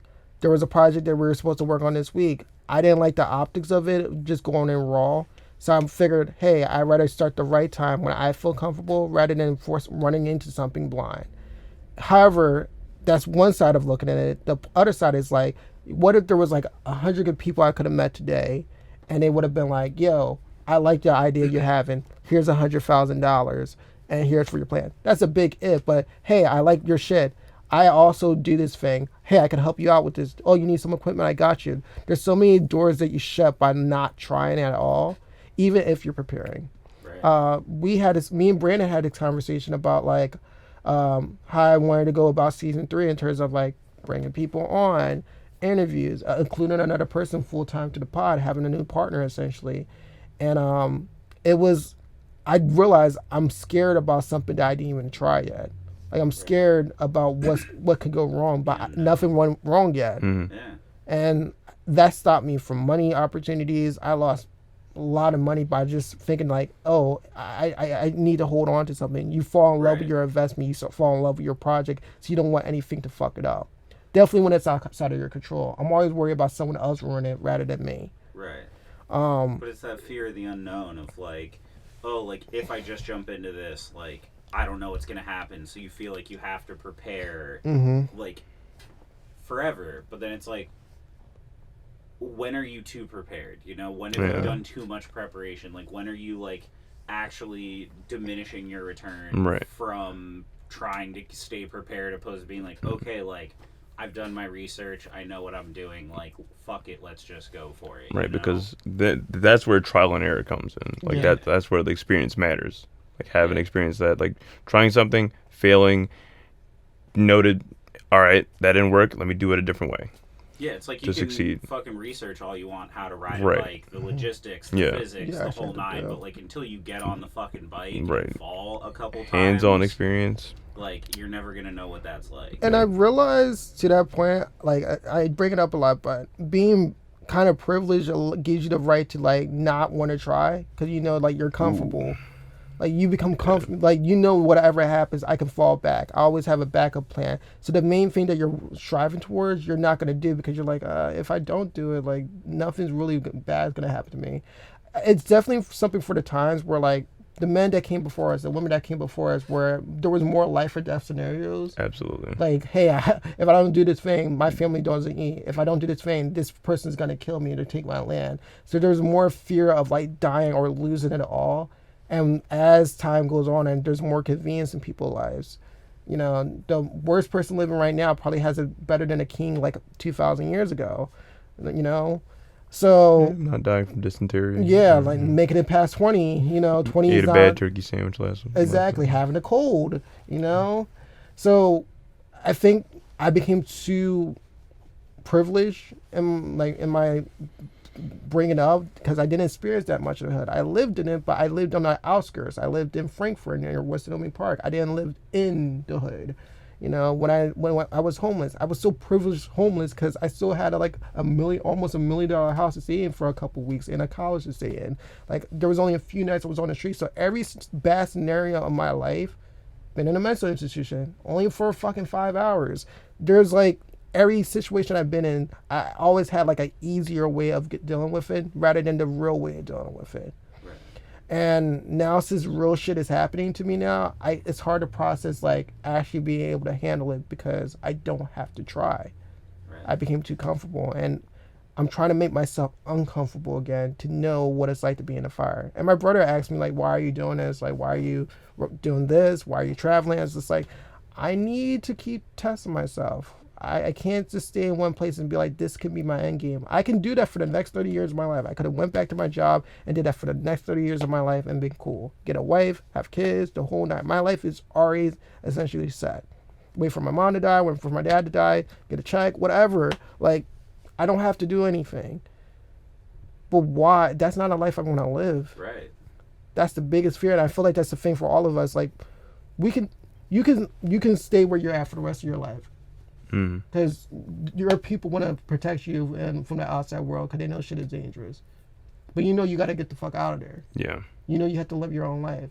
Mm-hmm. You know the studio is not big enough for you, and you want to eventually grow. Yeah. This is not your end game, but you can do this for the rest of your life. You can get like some person to record their trash ass podcast.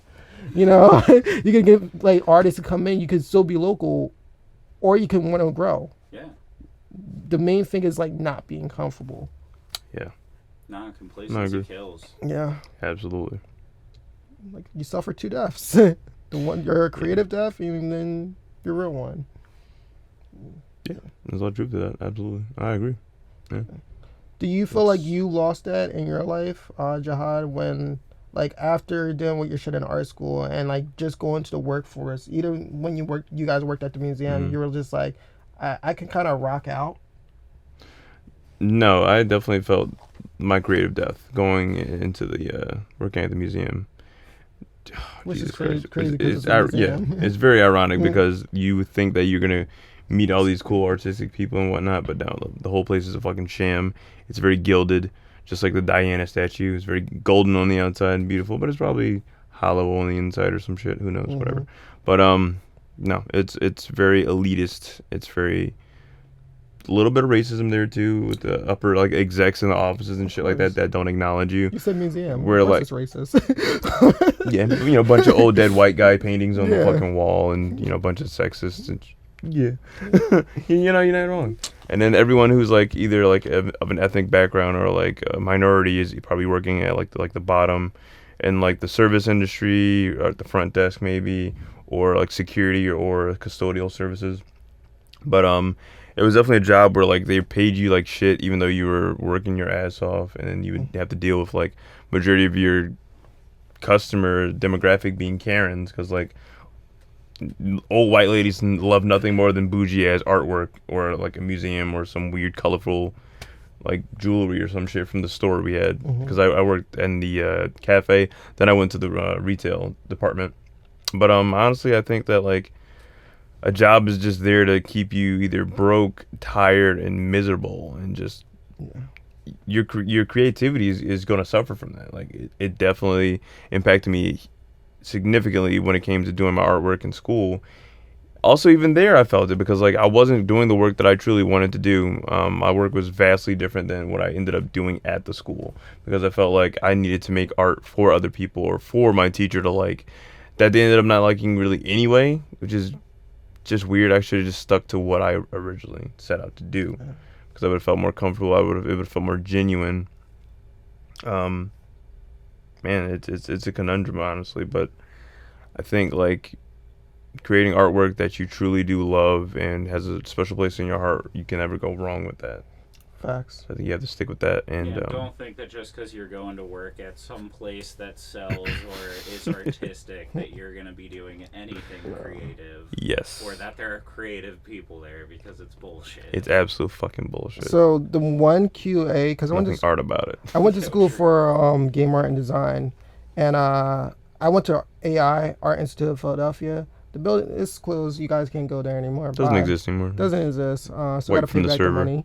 Server's down. Yeah. Definitely. My experience was similar to yours. Everything was bad about that school. Like I was a game art and design major, but they didn't have enough teachers when I first came there, so they put me in graphic design.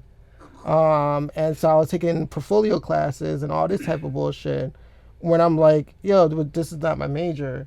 So I had to sit in on the few game art and design classes that I could go to, but it wasn't on my schedule. So I'll take the fucking assignments. I'll do it, but it wouldn't be an official grade. I mean, you wouldn't get a credit or anything. You're just Exactly. there for the experience. So I was in a school where finally I felt like I found a school that fits my needs. I'm down Center City. It's a creative environment. I'm used to it and all that.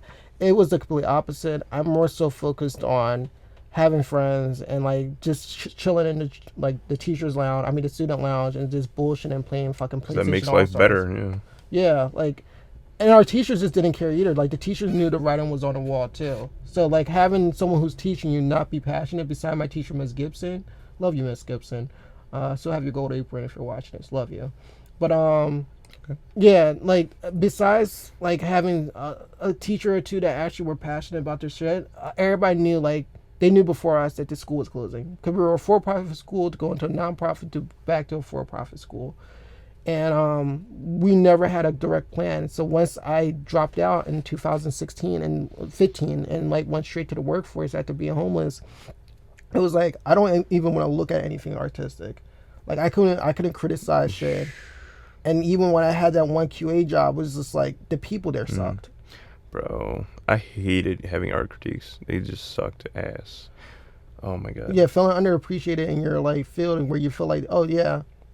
And also not knowing, like you said, there's no growth. No. So you're just in one position forever. Especially like creating artwork that looks vastly more worked on than other people's. Like you've invested more time into your craft than your peers, and you can blatantly see that. And then that person just somehow accumulating praise because I guess they're, every teacher has a favorite. Or what depends on what they look like too. Yeah. Oh yes. Or even if they're women. Oh my God. Our teachers, especially the guys, will give women the easiest time. It's a breeze throughout our school. And I remember this girl, I will never forget this chick. She went to my university. I remember her literally saying the dumbest shit that it just seems so like fucking ridiculous to me. But she was, I don't remember what the question was or how we got on the topic, but she was like, oh, I was always known as the smart girl, blah, blah, blah, blah, blah. But like, then I wanted to, do something that was like, I could also do art or something. So that's why I started to go to art school or something. What? I was like, okay, albeit art is for everyone. I think everyone can do art to some capacity, but like, yeah. Like, I don't know. To me, that just feels very ingenuine. It's like, oh yeah, I just decided to make art. Yeah. It's like, I already know that I'm smart, so like, I just don't want to play into that stereotype. So I'm just gonna do art for fun, which like, I feel like invalidates actual artists who like love their craft and choose to do it because they're like, I have a voice, I have something I want to say, like this is meaningful to me. And then you're just sitting there like, yeah, well, I was already smart, so like I figured I would just round this out, Just do art. It's fun. Yeah. It's easy. It's just like, oh, cool. I can make some money, I guess. Like, her art was not that good either, but she's making mugs on Etsy right now. I bet. most definitely. I swear to God, bro, her art fits perfect for that shit. She would eat that. People would eat that shit up. It was like abstract art. It was like fucking Bearstein Bears or whatever the fuck it was called. Like, But it was like that, but like really bad quality. Like it was like very children booky. Like she could probably do children's books. Yeah, and it was like, and like she was like one of those very like annoying, condescending, liberal white feminists, pointy nose and all. And it's just like, oh, you're just like terrible. And bro, I'm just like, you're not very pleasant to even be around. I'm sorry. Like, I understand why you have a hard time on Tinder. Yeah, she's like, just out here making fucking illustrations for Tumblr and Pinterest.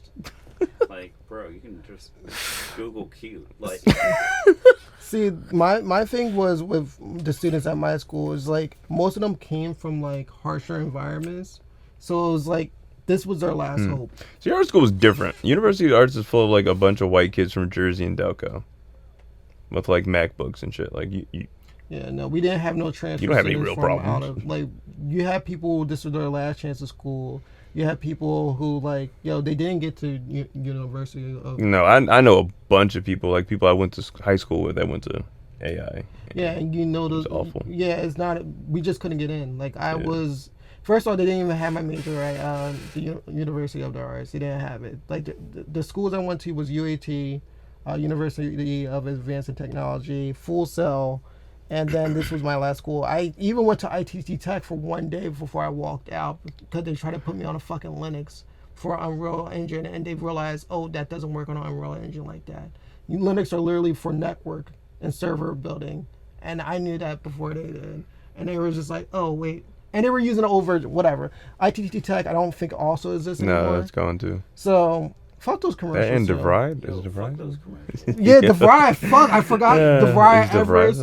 All those for-profit schools, done. I think the government cracked down on them, too, for like a lot of them being scammed, like Trump University, all those schools. But that legit killed art for me. And then coming back to it now is just such a great thing.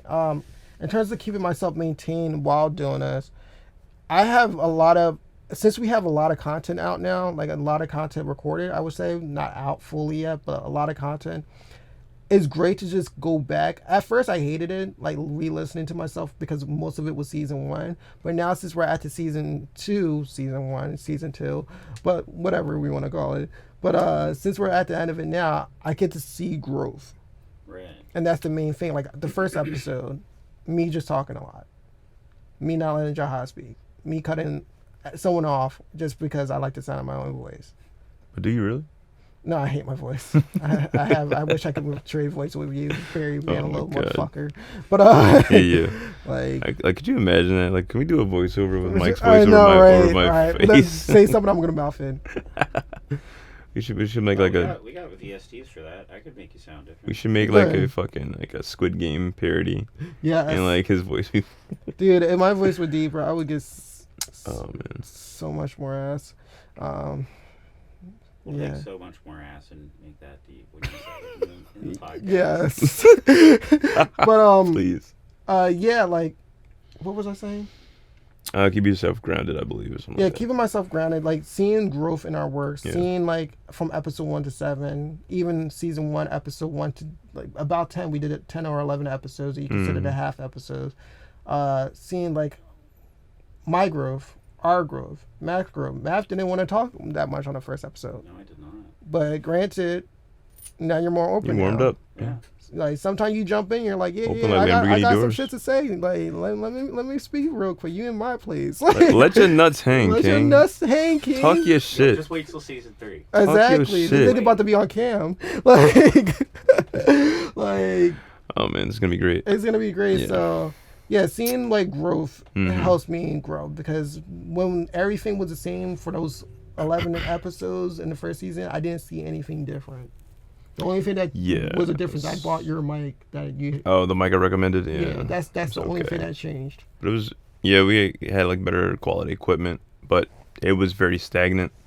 We were like the depressed podcast, the trauma bond podcast. We were just, dude. I talked about the first episode about like trauma and like my childhood shit, your childhood shit. It was nothing was really fun. No. Like we laugh way more now. I guess that's why more of my humor comes out like tenfold more so than ever because it's like, oh wait, I get to see you now. I didn't see you that whole entire year.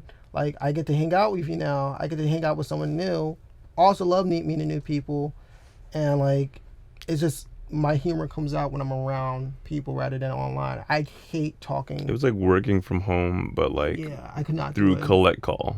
Like I would never you're do speaking it with inmates and shit. Like it was weird, but it literally felt like prison. Yeah, you're right. It felt like prison. Yeah, we were in solitary confinement. It felt ass, but We out now. yeah, we up. So to round it out, we we created this podcast to be a creative outlet for our creative voices and whatnot, but we also wanted to sort of extend our advice towards other people struggling with some of the same things that we dealt with, and we wanted to recommend ways to keep your head above water.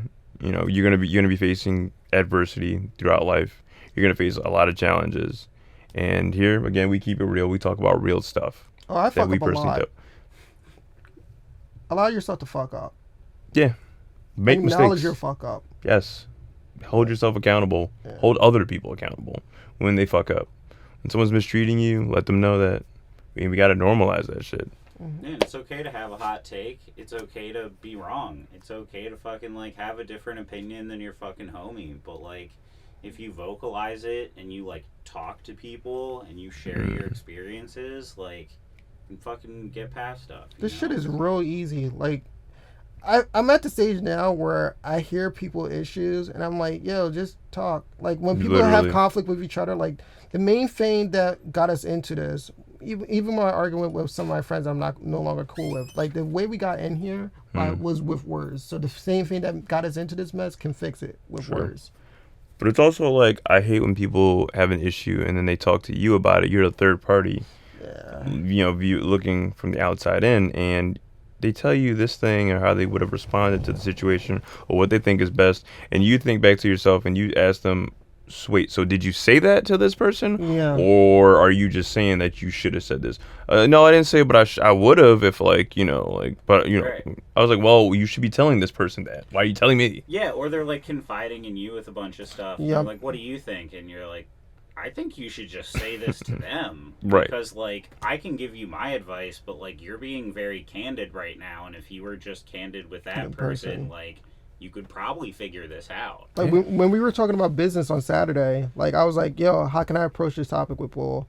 And, like, about, like, how finances will work. Yeah. And you were like, yo, like, you just got to make a space for it. And, like, that night, I talked to Brandon, and I was like, yo, this is what we need to do. This is how we need to go about it.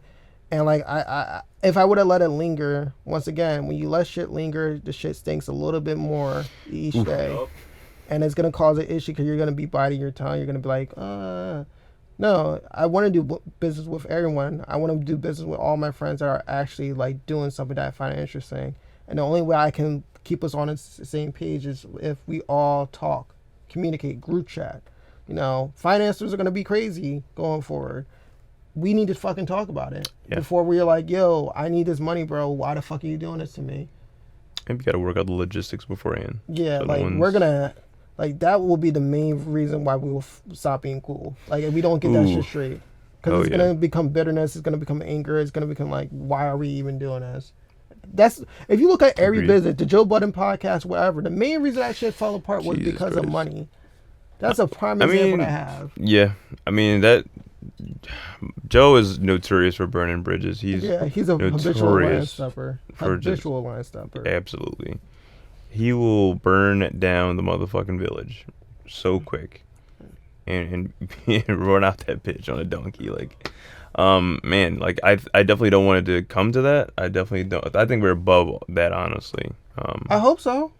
I mean, we fucking communicate. No, that's what I'm saying. That's why that's I followed that whole beef so seriously, because that's when we were first starting off. I'm like, yo, I told Jihad, I'm like, yo, if we ever get like that, let's remove. That's an example of what not to do. Yeah, there's so many business situations you see on documentaries. How did we fall apart? How this band fell apart? Even the hoodie I'm wearing, Death Row Records. Oh yeah, notorious history about the record label and all their artists absolutely fell apart. Yeah. Terrible history. There's so much history. You guys need to use it. Learn from your mistakes. But with that, this is the last episode of the official first season / second season, because first season was kind of a throwaway. We want to give everyone who has supported us in all our endeavors and who continue to support us in the future a big thank you. Yep. We want to extend our gratitude and thanks. We hope to keep you guys entertained. We hope you guys keep watching. We hope to involve you guys in our future endeavors, and we got a lot of things coming up in the future, so be on the lookout. Yep. No, season 3 is going to be fucking sick. Word. I hope everybody's looking out for it. I'm honored to be a part of the project and be doing this with y'all. And shit's only going to get better. Season 3 is going to be crazy. And the other projects we got in the works is going to be awesome.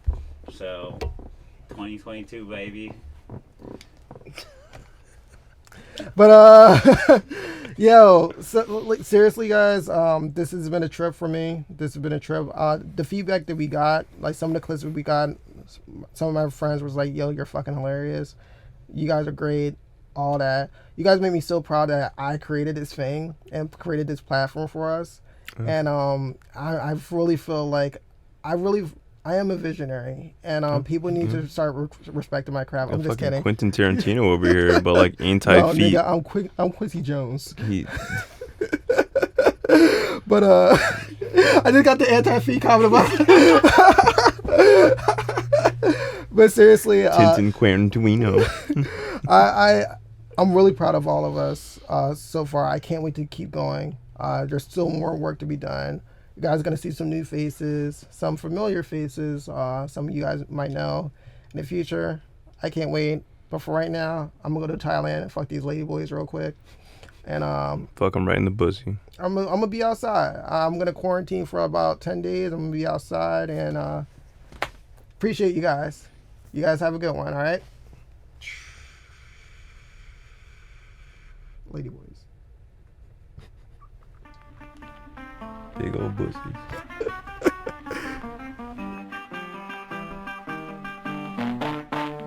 I got something to tell you, baby.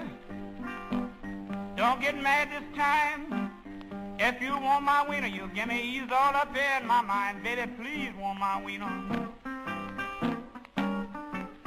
Oh, want my wiener.